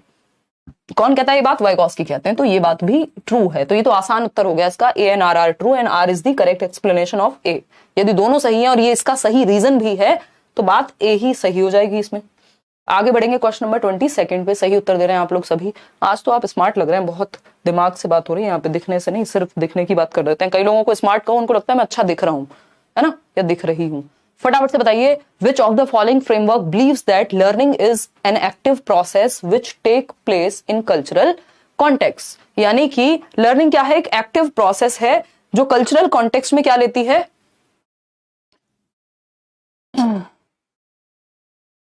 जगह लेती है। कल्चरल कॉन्टेक्स्ट, सामाजिक संदर्भ में आप अच्छा सीख पाते हैं। सी बी सब अलग अलग उत्तर दे रहे हैं। अधिगम एक सक्रिय प्रक्रिया है, यानी एक एक्टिव प्रोसेस है जिसमें बच्चा एक्टिव रहेगा। सांस्कृतिक संदर्भ में होती है, यानी जिस संस्कृति और समाज में हम होते हैं वहां हम एक्टिव होकर के सीख सकते हैं। कौन कहेगा? सोसाइटी, कल्चर, लैंग्वेज, इन तीन चीजों को सबसे ज्यादा महत्व किसने दिया? SCL, BPL की तरह SCL, सोसाइटी, कल्चर, लैंग्वेज। एक ही व्यक्ति हैं वाइगॉस्की, और वो क्या हैं? सोशियो कंस्ट्रक्टिविस्ट हैं, रचनावादी हैं। किस तरह के? सामाजिक रचनावादी हैं। मनोविश्लेषणवाद, साइको एनालिटिकल, फ्रॉइड की बात हो गई यहाँ पे। फिर बिहेवियरिस्टिक, स्किनर, पैवलव, बहुत सारे लोग हैं। मॉरलिस्टिक का यहाँ कोई रोल नहीं है। तो C option is the right answer over here. आगे बढ़ेंगे, क्वेश्चन नंबर 23 देखिएगा और जवाब दीजिएगा फटाफट से। एक नए कॉन्सेप्ट को प्रमोट करना है, यानी विच of the following promotes learning a new concept, यानी एक नए संप्रत्यय को के अधिगम को बढ़ावा देता है। What? Relating new knowledge with previous knowledge of students, यानी नए ज्ञान को विद्यार्थियों के पूर्व ज्ञान से जोड़ना। यानी नए कॉन्सेप्ट को सिखा रहे हैं, कोई नया संप्रत्यय जो आपको नहीं आता या बच्चे को नहीं आता, उसको कैसे सिखाएंगे? जो उसको आता है पहले से, यानी प्रीवियस नॉलेज से जोड़ देंगे नए कॉन्सेप्ट को, तो लर्निंग अच्छे से हो जाएगी, जल्दी हो जाएगी। तो relating new knowledge with previous knowledge, पूर्व ज्ञान से। आपको याद होगा लेसन प्लान बनाते समय किसी ने बनाए होंगे, बहुत सारे लोगों ने बनाए होंगे, जिन्होंने रेगुलर की है, जिन्होंने सिर्फ एग्जाम दिया उन्होंने भी बनाए ही होंगे, फाइल तो सबमिट हुई होंगी ना। तो अगर हम बात करते हैं नए ज्ञान को पूर्व ज्ञान से जोड़ना, तो एक क्वेश्चन आता है उसमें, प्रीवियस नॉलेज टेस्टिंग के लिए हम 2-3 क्वेश्चन पूछते हैं चैप्टर शुरू करने से पहले, है ना। तो प्रीवियस नॉलेज को कनेक्ट कर रहे हैं हम नया पढ़ाने से पहले, ये बिल्कुल फैक्ट है। फिर भी बाकी के 3 ऑप्शन चेक करने पड़ेंगे, क्या इससे बेहतर निकल गया कोई ऑप्शन तो वही हो जाएगा। Disconnecting new knowledge from socio cultural background, भाई साहब कनेक्ट करते हैं सामाजिक संदर्भ से या रियल लाइफ से बच्चे की, ना कि डिसकनेक्ट करते हैं, जो तोड़ते नहीं है संदर्भ को। क्रिएटिंग प्रेशर एंड फियर, डर और फियर में, भय और दबाव में सिखाना ही नहीं है, उसको सीखना नहीं मानेंगे, ठीक है, रटना मानेंगे। फिर restricting social interactions and collaborations among students, यानी सोशल इंटरेक्शन को बढ़ावा ही मत दो, बच्चों को बातचीत करने का मौका ही मत दो। एक ही उत्तर सही है। नए कॉन्सेप्ट को सिखाने के लिए प्रीवियस नॉलेज को बेस बनाना होता है, ब्रिज बनाना होता है ना। आप जब भी कुछ नया सिखा रहे हैं तो पूर्व ज्ञान से जोड़ते हैं, हम रिकैपिचुलेट कराते हैं। याद होगा आपको लेसन प्लानिंग में लास्ट में क्वेश्चंस भी पूछे जाते हैं रिकैपिचुलेशन के लिए, कि रिकैपिचुलेट कराएंगे प्रीवियस नॉलेज को, किससे जोड़ देंगे हम? न्यू या करंट नॉलेज से, ठीक है ना। चलिए खैर आगे बढ़ेंगे। आप लोगों ने सबने सही उत्तर इसमें दिया है। क्वेश्चन नंबर 24 देखेंगे क्या है। यही ऑप्शन उसका सही था। Which of the following approach downplays, यानी कम महत्व देती है। डाउन प्ले का मतलब क्या है? महत्व कम दे रही है, दबा दे रही है। किस चीज को? The role of students as active agents, यानी बच्चे सक्रिय होते हैं, इस बात को दबा दे रही है। कौन सी अप्रोच है वो? निम्न में से कौन सा उपागम ज्ञान निर्माण में विद्यार्थियों की सक्रिय भूमिका को कमतर आंकता है या कमतर रूप से देखता है? बच्चे सक्रिय होते हैं, प्याजे भी कह रहे हैं, वाइगॉस्की भी कह रहे हैं, प्याजे कह रहे हैं, क्या है? लिटिल साइंटिस्ट हैं बच्चे, नन्हे वैज्ञानिक हैं जो ज्ञान का सृजन एक्टिव रूप से कर सकते हैं। बच्चों को एक्टिव चाइल्ड सेंटर्ड एजुकेशन भी मानेगी, प्याजे वाइगॉस्की भी मानेंगे, यानी कंस्ट्रक्टिविज्म भी मानेगा, और लगभग सारी ही जो प्रोग्रेसिव एजुकेशन है, सारी ही जो भी नई अप्रोचेस हैं, वो मानते हैं कि बच्चे को एक्टिवली हमें सिखाना चाहिए, सक्रिय करके। बच्चा जहां एक्टिव है वो बेस्ट ऑप्शन है। तो पूछा है कि कौन सी एक अप्रोच है जो डाउन प्ले कर देगी किसको? जहां बच्चा सक्रिय रह नहीं पाएगा या बच्चे के एक्टिव होने का रोल नहीं है वहां। डिस्कवरी लर्निंग में, भैया डिस्कवरी लर्निंग में तो बच्चा ही एक्टिव है, तभी तो डिस्कवर करेगा। अन्वेषण कैसे होगा? बच्चे के एक्टिव होने से। इंक्वायरी कैसे होगी? क्वेश्चंस पूछने से, घूमने से, देखने से, सर्च करने से। तो ये खोजबीन में भी बच्चा एक्टिव है। अन्वेषण अगेन अपने आसपास वो एक्सप्लोर कर रहा है, तब भी वो एक्टिव है। सबसे कम एक्टिव कहाँ है? सबसे कम एक्टिव है कंठस्थ स्मरण में, रटंत विद्या चलंत नाही, यानी रोट मेमोराइजेशन में। रटना जो है, रट करके सिखाना, बच्चे को एक्टिव नहीं बनाता। अब ये मत कह देना कि रटने में भी तो एक्टिविटी लगती है, मैं तो सुबह से शाम तक रट रही हूँ कुछ लेकर के, है ना, ये definition, noun is the name of a person place और थिंग 10 बार रट लिया चल चल के, इसको एक्टिविटी नहीं कहते। बच्चा mentally, socially, physically properly active है, ये तो रटना कहेंगे। इसको सिर्फ दिमाग का एक हिस्सा एक्टिव हो रहा है यहाँ पे, वो है रटना, memory. A option is the right answer. आगे बढ़ेंगे क्वेश्चन नंबर 25 पर। Renu always takes a decision by considering various aspects of problem solving and comes up with many correct solutions. क्या है many correct solutions? Various aspects of in problem solving, समस्या समाधान में multiple परिप्रेक्ष्य को ध्यान में रखती है। At the end she is using dash type of thinking to solve the problem. Problem solving में नया सोचने में, सब में क्रिएटिविटी लगती है, डाइवर्जेंट थिंकिंग लगती है। तो इसका सही उत्तर आप लोग सही दे रहे हैं सभी।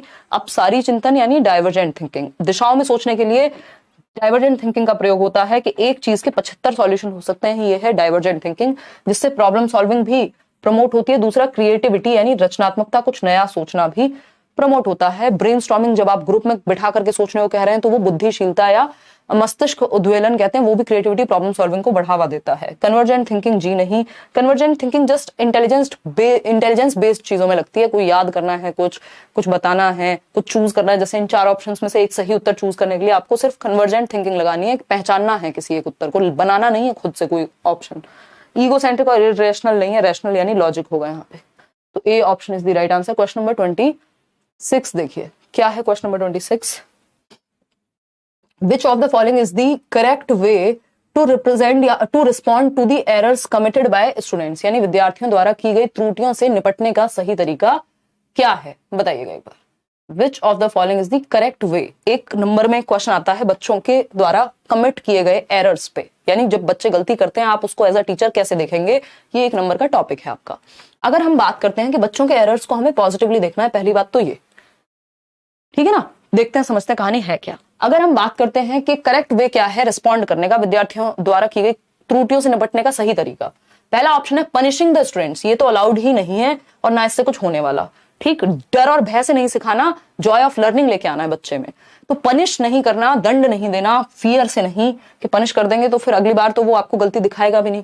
डायरेक्टली टेलिंग द करेक्ट, फिर बच्चा क्लास में बोलेगा ही नहीं, उसने गलत बोला और आपने दंड दे दिया उसके गलत जवाब के लिए, तो टीचर क्या कहते हैं जनरली, जो अच्छे टीचर्स हैं, कि कोई बात नहीं, गलत जवाब दो तो सही, कम से कम वो एक्सप्रेस तो करे अपने आप को कि वो कैसे सोचता है, आपको पता तो लग जाएगा।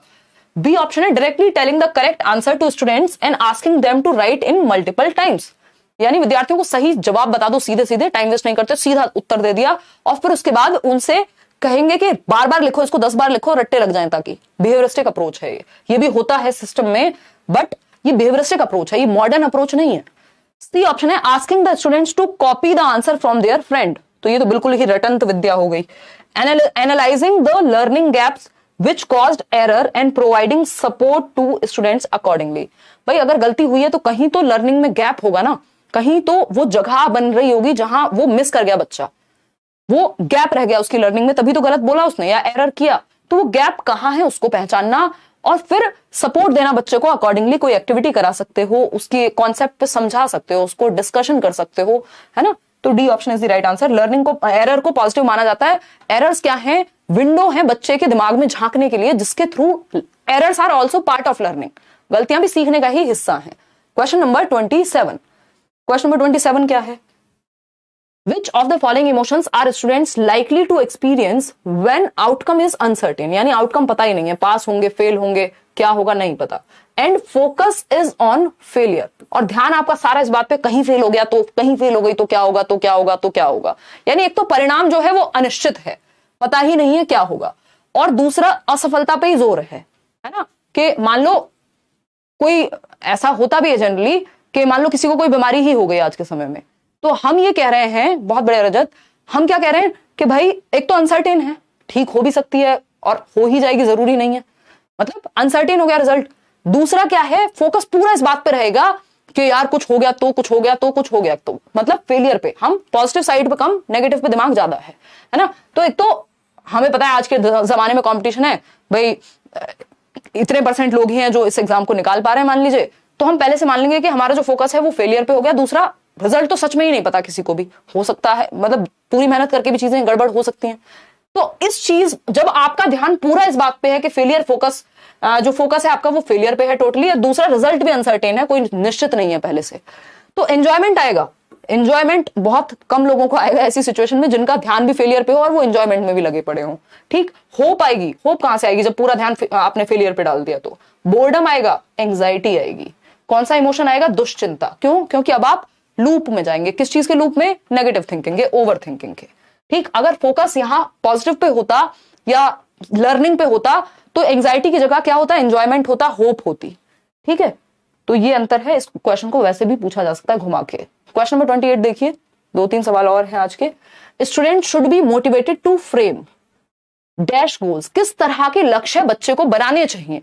हम देख रहे हैं समाज में या जनरली हम क्या देख रहे हैं, हमारे लक्ष्य बनाना ही गलत है। हमारे लक्ष्य क्या है?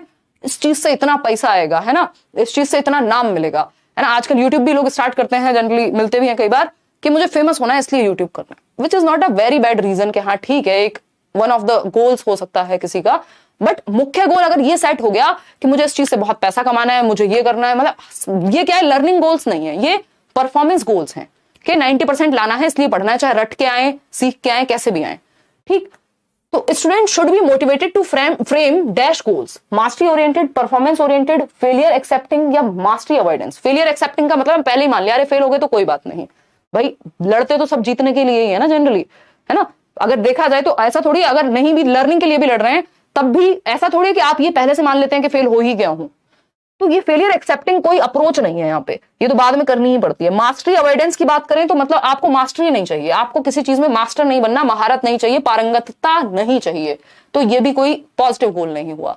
पॉजिटिव गोल क्या होगा? कई लोग कह रहे हैं परफॉर्मेंस ओरिएंटेड, बी ऑप्शन 64% लोग। कौन सा नशा है भाई ये, है? आज तो आपने कमाल ही कर दिया, मुझे चक्कर आ गए आंसर देख के।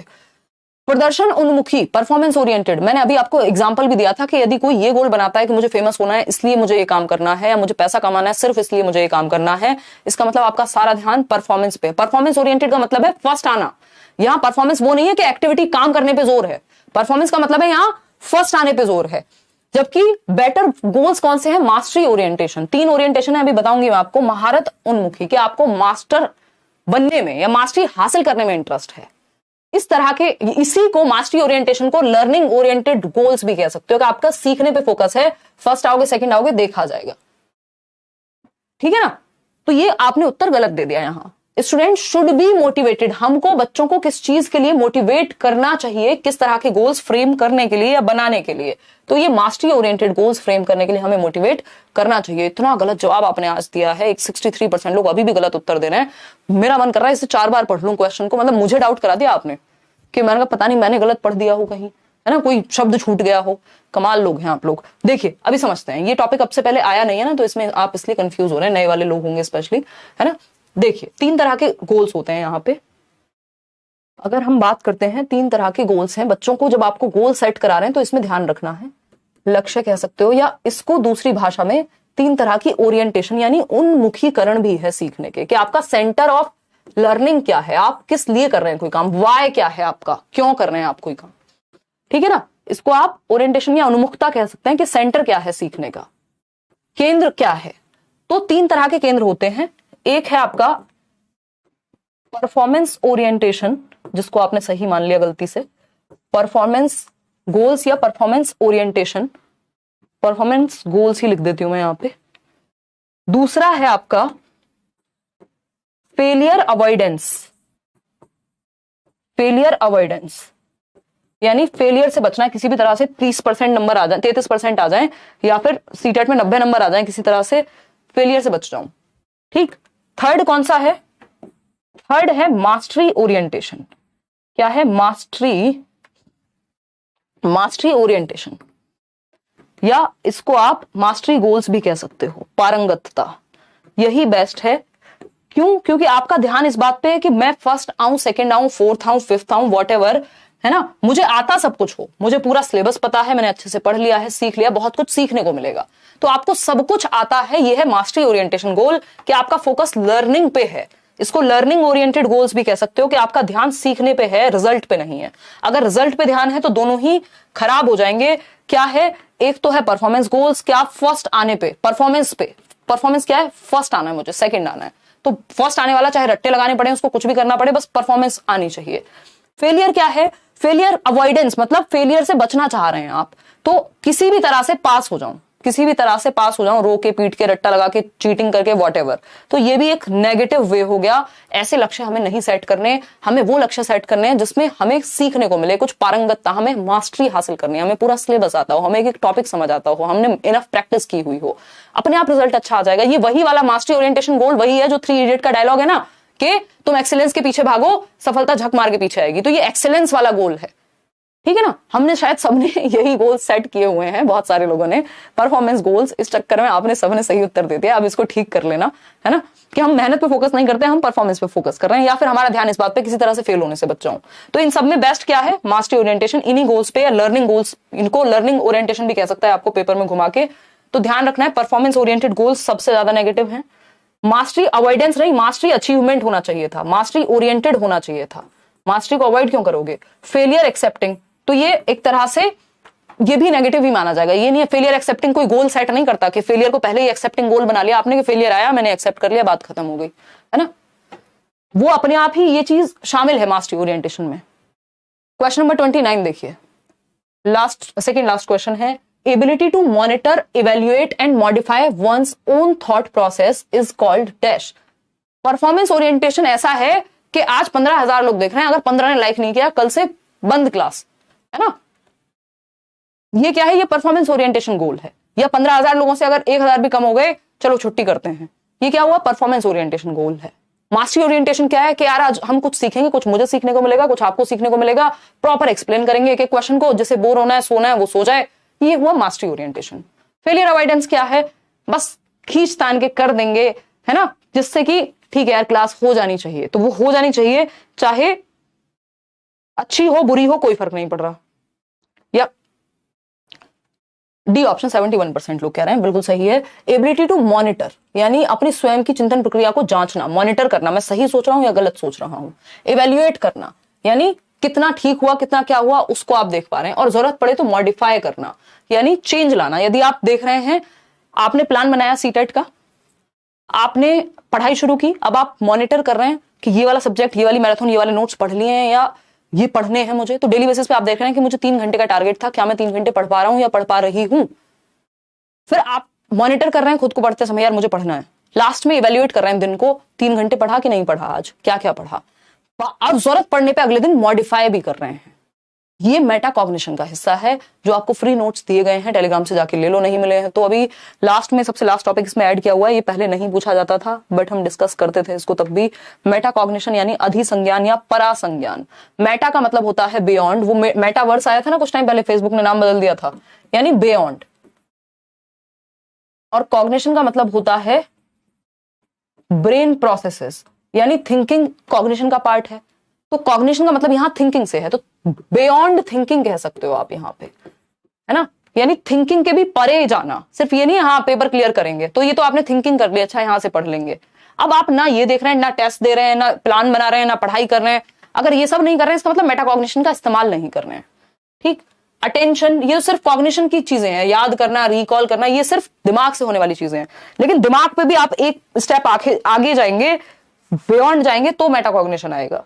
तो D option is the right answer. आगे बढ़ेंगे, लास्ट क्वेश्चन है आज का, देखिए फटाफट से जवाब दीजिए, अच्छा क्वेश्चन है। और ये, which of the following sequence of content representation is most appropriate to teach a concept in primary grades. यानी कि एक प्राइमरी ग्रेड में पढ़ाने के लिए, प्राइमरी ग्रेड मतलब प्राथमिक कक्षा, कक्षा 1 से 5, 6 से 11 वर्ष का बच्चा, है ना, कक्षा 1 से 5, ठीक है, कक्षा 1 से 5 या 6 से 11 वर्ष के बच्चे को पढ़ाने के लिए, किसी संप्रत्यय को पढ़ाने के लिए, कोई कॉन्सेप्ट सिखा रहे हैं हम बच्चे को, कोई नया कॉन्सेप्ट पढ़ा रहे हैं, कोई टॉपिक पढ़ा रहे हैं, is most appropriate to teach a concept. आपको क्या सीक्वेंस फॉलो करना चाहिए ताकि बच्चा अच्छे से सीख पाए, एक क्रम क्या होना चाहिए पढ़ाने का। पहले सिंबल्स सिखा दें, फिर कॉन्क्रीट मटेरियल दिखाएं, फिर इमेजेस पे आ जाएं, क्या होना चाहिए। डी ऑप्शन 38% लोग कह रहे हैं, पहले इमेज दिखाएंगे फिर कॉन्क्रीट मटेरियल, या पहले कॉन्क्रीट फिर इमेज फिर सिंबल्स, या पहले सिंबल्स फिर इमेजेस और कॉन्क्रीट मटेरियल। गलत उत्तर दे रहे हैं इसमें आप लोग, काफी गलत उत्तर दे रहे हैं, जबकि प्याजे हम पढ़ चुके हैं और ये प्याजे से ही संबंधित है। हालांकि ब्रूनर की थियरी है अगर देखा जाए तो, बट प्याजे के टॉपिक से भी आप इसको समझ सकते थे, है ना, बट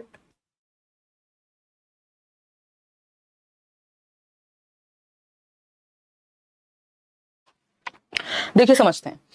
कॉन्क्रीट मटेरियल्स, हमें ये पता है, आपको ये पता है, मतलब इसमें गड़बड़ इस वजह से भी हुई होगी कि पियाजे की थ्योरी आपने पढ़ी है ना, ये भी एक बात है, लेकिन आपने रट ली चीजें। किसी ने कहा सिंबल सिंबल सिंबल्स कब आते हैं, कब आते हैं, प्री ऑपरेशनल, प्री ऑपरेशनल, उससे पहले भी तो कुछ होता होगा सरकार। सेंसरी मोटर, यानी सेंसेस प्लस मोटर एक्टिविटीज, यानी अपने 5 सेंसेस प्लस मोटर एक्टिविटीज, चीजों को उठाना, टच करना, फील करना, बच्चे के सामने आप कुछ भी रख दो वहां तक चल के जाएगा, दैट मीन्स एनएक्टिव लर्निंग। पहले एनएक्टिव लर्निंग होती है, कॉन्क्रीट रूप में चीजों को टच और फील करेगा, उसके बाद सिंबल्स पे जाता है। कॉन्क्रीट ऑपरेशनल स्टेज बाद में आती है, इसका मतलब यह नहीं है कि आप उसको यहां लगा देंगे, उसको चेपना नहीं है, रटना नहीं है चीजों को। कॉन्क्रीट मटेरियल को आप सबसे पहले रख दिया और आपने सिंबल्स को कहीं और लगा दिया, ऐसा होता है क्या? समझ पा रहे हो ना बात को? तो वो जो सेंसरी मोटर है, दैट मीन्स पहले एक्टिव रहेगा बच्चा, मूर्त रूप में चीजों को टच करेगा, फील करेगा, कॉन्क्रीट आ गया। फिर आता है इमेजेस का कॉन्सेप्ट, यानी अब आप उसके सामने कुछ रख दो इमेज फॉर्म में तो वो समझ जाएगा। और फिर आते हैं सिंबल्स। ये पहली बात तो ब्रूनर से संबंधित या रिलेटेड क्वेश्चन है। ब्रूनर ने भी एक कॉग्निटिव डेवलपमेंट की थियरी आपकी दी है, जो बहुत छोटी सी थियरी है, मैं आपको अभी समझा दूंगी, अलग से उसको कराने की जरूरत होती नहीं है, ठीक है ना। तो डी तो हो ही नहीं सकता ना उत्तर, पहले सिंबल से कैसे सिखाओगे, फिर इमेजेस पे जाओगे, उल्टा हो गया ना। हमें पता है ब्रूनर की थियरी के अकॉर्डिंग 3 स्टेजेस हैं। एक है एनेक्टिव, जिसको आप सेंसरी मोटर से भी जोड़ सकते हो कि बच्चा पहले एक्टिविटी करके, टच फील करके सीखता है। एनेक्टिव मोड ऑफ लर्निंग, यानी क्रियाशीलता, उसको फिजिकल एक्टिविटी या सच में दिखाओ कोई चीज। सेब के बारे में पढ़ा रहे हो तो अगर दिखा दिया सच में तो बहुत अच्छी बात है। बॉटल के बारे में बता रहे हो, बॉटल है सामने, कॉन्क्रीट। और सिर्फ ये तो हो गया सिर्फ कॉन्क्रीट या इमेजेस के बारे में। अब आप उसको क्या करवा रहे हो, एक्टिविटी करवा दे रहे हो, यानी ना सिर्फ दिखा रहे हो, सबसे पहले आप एनेक्टिव मोड में डाल रहे हो बच्चे को। एनेक्टिव मोड क्या होता है भाई? आपने एक, अभी मैं आपको दिखाऊंगी भी पिक्चर, ट्राइंगल को उसको ले गए कहीं जहां पहाड़ है, सीधा दिखा दिया आपने, या फिर उससे एक रेत का पहाड़ बनवा दिया। ये एनेक्टिव है कि बच्चे ने खुद से फिजिकली इन्वॉल्व होकर कुछ किया। उसके बाद कॉन्क्रीट मटेरियल, अब आप पिक्चर भी दिखा दोगे तो चल जाएगा, बाद में आप सिर्फ उसको बता भी दोगे कि एक ट्राइंगल है तो उसके दिमाग में अपने आप आ जाएगा सिंबल्स के थ्रू, ठीक है ना। तो सबसे पहले हम कॉन्क्रीट मटेरियल का इस्तेमाल करते हैं यहां, फिर इमेजेस आती हैं और फिर सिंबल्स आते हैं। कैसे देखते हैं एक बार। जो बीएस ब्लूम है, बेंजामिन सैमुअल ब्लूम, वो भी अपनी थियरी में इसका इस्तेमाल करते हैं। और ये जेरोम ब्रूनर है, ये भी कंस्ट्रक्टिविस्ट ही हैं, बट ये कॉग्निटिव एस्पेक्ट पे फोकस करते हैं। इन्होंने ये 3 स्टेजेस दी हैं, अभी जो हमने बात की थी EIS से आप याद रख सकते हैं। एनेक्टिव यानी बच्चे को मूवमेंट और एक्शन के थ्रू पहले आप कुछ सिखाते हैं। जैसे किताबें भी आप बचपन में लाएंगे ना, तो आजकल उसमें वो होता है एक, मान लो रिडल है तो उसमें से वो ए को भी बनाएगा, जोड़ जोड़ के, कुछ निकाल के, कुछ लगा के पीसेस, तो वो फिजिकली एक्टिव है वहां। दूसरी चीज आती है आइकॉनिक, आइकॉन्स या इमेजेस के थ्रू देखना। यहाँ पे प्ले विद अ बुक, यानी फिजिकल एक्टिविटी कर रहा है बच्चा, कॉन्क्रीट रूप में इन्वॉल्व है। लर्न थ्रू इमेजेस और आइकॉन्स, अब यहाँ पिक्चर्स को देख करके या आइकॉन्स को देख करके सीख रहा है। अब इसमें किताब से नहीं खेल रहा कि कोई पीस निकाल के लगा रहा हो। वो आती है ना पिक्चर्स जिनमें, याद कीजिए, वो जिराफ बनाना है तो जिराफ बनाने के लिए बच्चे को उसकी गर्दन लगानी पड़ेगी पहले, फिर उसका नीचे का पार्ट लगाना पड़ेगा। ये एनेक्टिव मॉडल है जिसको हम कह रहे हैं कि बच्चा फिजिकली एक्टिव है वहां। फिर आता है आइकॉनिक मॉडल के बच्चे ने ए फॉर एप्पल किताब से पढ़ लिया देख देख के, आइकॉन्स या पिक्चर्स के थ्रू। फिर आता है सिंबॉलिक, ये नेक्स्ट स्टेज है, यानी सिंबल्स के through, learn through abstract symbols. अमूर्त जो सिंबल्स हैं उनसे भी वो सीख जाएगा। जैसे आप रिसर्च के लिए पढ़ रहे हैं, जैसे आपको बता दिया कि मान लो एक ट्राइंगल है, तो आपने दिमाग में इमेजिन कर लिया, या ए फॉर एप्पल होता है तो ए से आपको समझ में आ जाएगा। एनेक्टिव क्या है? बच्चा 0 to 3 ईयर्स में ये चीज ज्यादा एक्टिव है, ये 3 से 6-7 साल तक भी चल जाता है। फिर उसके बाद अबव 7 और 8 ईयर्स क्या होगा? सिंबल्स के थ्रू आप सीखने लगते हैं, ज्यादा पिक्चर्स की आपको जरूरत नहीं पड़ती। इसको आप एक और एग्जांपल या एक और पिक्चर से समझ सकते हैं कि जो जेरोम ब्रूनर का डेवलपमेंट की थियरी है या कॉग्निटिव यानी संज्ञानात्मक विकास की थियरी है, स्पाइरल करिकुलम भी इन्होंने दिया है, उस पर भी चर्चा करेंगे अभी थोड़ी सी हम। क्या है कहानी? ब्रूनर कह रहे हैं अब ये 3 स्टेजेस हैं। एक है एनेक्टिव, जिसको क्रियाशील कह सकते हो आप, जन्म से 2-3 साल तक, एज नहीं पूछता इसमें जनरली। फिर आता है आपका आइकॉनिक, यानी आइकॉन्स या सिंबल्स के थ्रू सीखना। आइकॉनिक क्या है? ये आइकॉनिक। देन आता है आपका सिंबॉलिक, सिंबल्स के थ्रू ही सीख जा रहे हैं अब आपको जरूरी नहीं है पिक्चर की जरूरत पड़े या कोई एक्टिविटी करके ही समझ में आए कोई चीज, ठीक है जी। तो एनेक्टिव क्या है? बच्चे को आप लेके गए कहीं और उसको सामान दिया आपने कि बेटा ये ट्राइंगल बनाओ, देखो तो ये ट्राइंगल उसने रेत से बना लिया मान लेते हैं, या पेंट वगैरह लेकर के कुछ बनाया उसने प्रॉपर, वो पजल सॉल्विंग आता है ना, तो पजल को इस्तेमाल करके अपने हाथों का अपने सेंसेस का इस्तेमाल करके कुछ बनाया प्रॉपर, ये हुआ इनएक्टिव, जहां वो एक्टिव है फिजिकली। ठीक, अब जब वो बड़ा होता है 3 साल के बाद, आप जो ये सिंबॉलिक स्टेज जिसको हम कहते हैं, वो सिंबॉलिक स्टेज अभी आगे डेवलप भी तो होगी। सिंबल्स के थ्रू सीखना पहली बार 2 से 7 वर्ष में सीखा है, वो है सिंबॉलिक स्टेज पे आ जाएगी। लेकिन सिंबल्स और आगे नेक्स्ट स्टेज पे जाएंगे बाकी स्टेजेस में भी, ऐसा थोड़ी बाद में सिंबॉलिक स्टेज खत्म हो जाएगी, ठीक है ना। तो अब आप क्या करेंगे, अगली बार उसको ट्राइंगल बताने के लिए जरूरी नहीं आप उसको सिर्फ पिक्चर दिखा देंगे ट्राइंगल की, 2 से 7 जो 7 वर्ष का बच्चा है 3 से 7 के बीच में, तो वो समझ जाएगा इस चीज को, सिंबॉलिक रूप में भी समझ जाएगा। लेकिन प्रॉपर सिंबल्स ये कह रहे हैं बाद में सिखाओ, सिंबल्स के थ्रू, अभी इमेज के थ्रू सिखाओ, आइकॉन्स के थ्रू सिखाओ, पिक्चर्स के थ्रू सिखाओ। ठीक, फिर सिंबॉलिक थॉट आता है, आपने ट्राइंगल बताए और कहा कि अज्यूम कर लो इसकी ये साइड है इतने सेंटीमीटर, ये एक्स है, ये वाई है, ये जेड है, ये क्या कर लो, अज्यूम कर लो, यानी सिंबल्स के थ्रू सिखा रहे हैं अब आपको ना ट्राइंगल अलग से कोई पिक्चर दिखाने की जरूरत है तब पता लगेगा ट्राइंगल है ना, और ना आपको कोई रेत में बनवा के दिखाने की जरूरत है। तो ये इनएक्टिव, आइकॉनिक और सिंबॉलिक, ये 3 स्टेजेस हैं किसकी, जेरोम ब्रूनर की। ये कहते हैं स्पाइरल करिकुलम, और ये हमेशा चलती रहती है लाइफ लॉन्ग, ऐसा नहीं एक टाइम के बाद बंद हो जाएंगी। पीडीएफ आपको एक आध दिन में मिल जाएंगे यार सारे ही टेलीग्राम चैनल से, इतने आप बाकी के 5 सब्जेक्ट के फ्री नोट्स डाउनलोड कर लो, और वहीं से जाकर के लाइक शेयर सब्सक्राइब आप कर दिया होगा। बैचेस आप करियर पे एनरोल कर सकते हो। अब मैं बता देती हूँ आपको आउट ऑफ 30 कितने ठीक हुए हैं वो भी बता दो, और जो स्पाइरल करिकुलम है ब्रूनर का, उसमें वो क्या बात करते हैं उस पर भी हम चर्चा थोड़ी कर लेंगे, बताइएगा। तरुण अभी टाइम लगेगा, कल है सर्जरी। देखिए एक बार, अगर हम बात करेंगे यहाँ आउट ऑफ 30 कितने ठीक हुए बताएगा कोई, 26, 27, 30 वाला भी है कोई, 26, 30 आउट ऑफ 30 पहले से पढ़ रहे हो गए आराध्या आप, इसका मतलब 22 आउट ऑफ 30, 26 मतलब 25, 26, 20s में आपके नंबर आ रहे हैं, मतलब ठीक है, स्थिति बुरी नहीं है, और अभी तो प्रैक्टिस होगी। और ये कंपैरेटिवली इजी भी था, इससे भी मुश्किल या टफ सेट्स हैं, हालांकि इसमें भी ये है कि एक टफ सेट भी हम डिस्कस कर लेंगे जो मुझे लगेगा कंपैरेटिवली टफ है, अदरवाइज तो क्वेश्चंस मिक्स एंड मैच ही रहता है। ऐसा नहीं होता कि कोई पेपर है या कोई सेट है 30 क्वेश्चन का तो सारे टफ क्वेश्चन ही होंगे, वो ऐसे नहीं बनाया जाता। स्पाइरल करिकुलम ये मैं ऐड करा दूंगी पीडीएफ में। स्पाइरल करिकुलम की जब हम बात कर रहे हैं तो इसको कहते हैं वर्तुलाकार पाठ्यचर्या। क्या कहते हैं, ये ब्रूनर ने ही दिया है, वर्तुलाकार पाठ्यचर्या।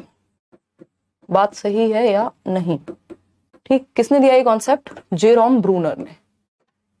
वही है ये जो अभी आइकॉनिक, इनएक्टिव और सिंबॉलिक की बात कर रहे थे, जेरोम ब्रूनर। ये भी कंस्ट्रक्टिविस्ट हैं, कॉग्निटिव कंस्ट्रक्टिविस्ट। कॉग्निटिव डेवलपमेंट यानी संज्ञानात्मक विकास, दिमाग के विकास की ही थियोरी दी है। स्पाइरल कैसे बनता है, स्पाइरल पढ़ते होगे ना, वो नोट्स पीडीएफ फोटोकॉपी करके निकालते होगे या जैसे भी, तो ये क्या है, ऐसे आगे पीछे आगे पीछे आगे पीछे। ये कहते हैं प्रीवियस नॉलेज या ओल्ड नॉलेज से कनेक्ट करके पढ़ाओ जब आप न्यू नॉलेज को पढ़ा रहे हो या कॉम्प्लेक्स चीजों को पढ़ा रहे हो। तो सिंपल टू कॉम्प्लेक्स जाया जाए, बच्चे के प्रीवियस नॉलेज को भी आप क्या कर दें, जोड़ दें, कनेक्ट कर दें। और हर एक क्लास में कॉम्प्लेक्स होती जाती है चीजें। 5th क्लास में कोई नया टॉपिक पढ़ते हैं तो 3rd से पहले रिवाइज कराया जाएगा, या उसको 3rd क्लास में वो टॉपिक इतना होगा, फिर वो 4th में बढ़ जाएगा, फिर 5th में और बढ़ जाएगा। तो बेसिकली लेवल बढ़ते रहने से कॉम्प्लेक्सिटी बढ़ती रहेगी, प्रीवियस से नए में और ऐड करते जाएंगे। इसी को स्पाइरल करिकुलम कहते हैं कि पुराने के बेस पे आगे नया सीख रहे हैं आप, या जुड़ता चला जाएगा आपके सिलेबस में। आज के लिए इतना ही रखते हैं, थैंक यू सो मच। कल मिलेंगे, कल कोई टॉपिक करेंगे, टॉपिक वाइगॉस्की का होगा कल। और ऐसे ही हम वीक में एक दिन बाकी सब्जेक्ट, बाकी के 4 दिन एक दिन मिक्स्ड क्वेश्चन हो गए या कोई हार्ड शिफ्ट कर ली, और बाकी का आपका टॉपिक वाइज चलेंगे। टॉपिक जल्दी ही खत्म हो जाएंगे, 1-2 हफ्ते में ही अगले, फिर उसके बाद हम मिक्स्ड क्वेश्चन या अलग अलग चीजों पर चलने वाले हैं। आज क्लास बेस्ट रहा, I am so happy. 30 out of 30। हाँ, जब आपके 30 आए हैं तो अच्छा तो लगेगा ही। चलिए आज के लिए इतना ही रखते हैं, थैंक यू सो मच। कल मिलेंगे हम लोग वही 9:15 के अराउंड। धन्यवाद। कोई और कमेंट हो आप कमेंट्स में बता सकते हैं कितना आपने स्कोर किया। Thank you so much, bye bye, कल मिलेंगे।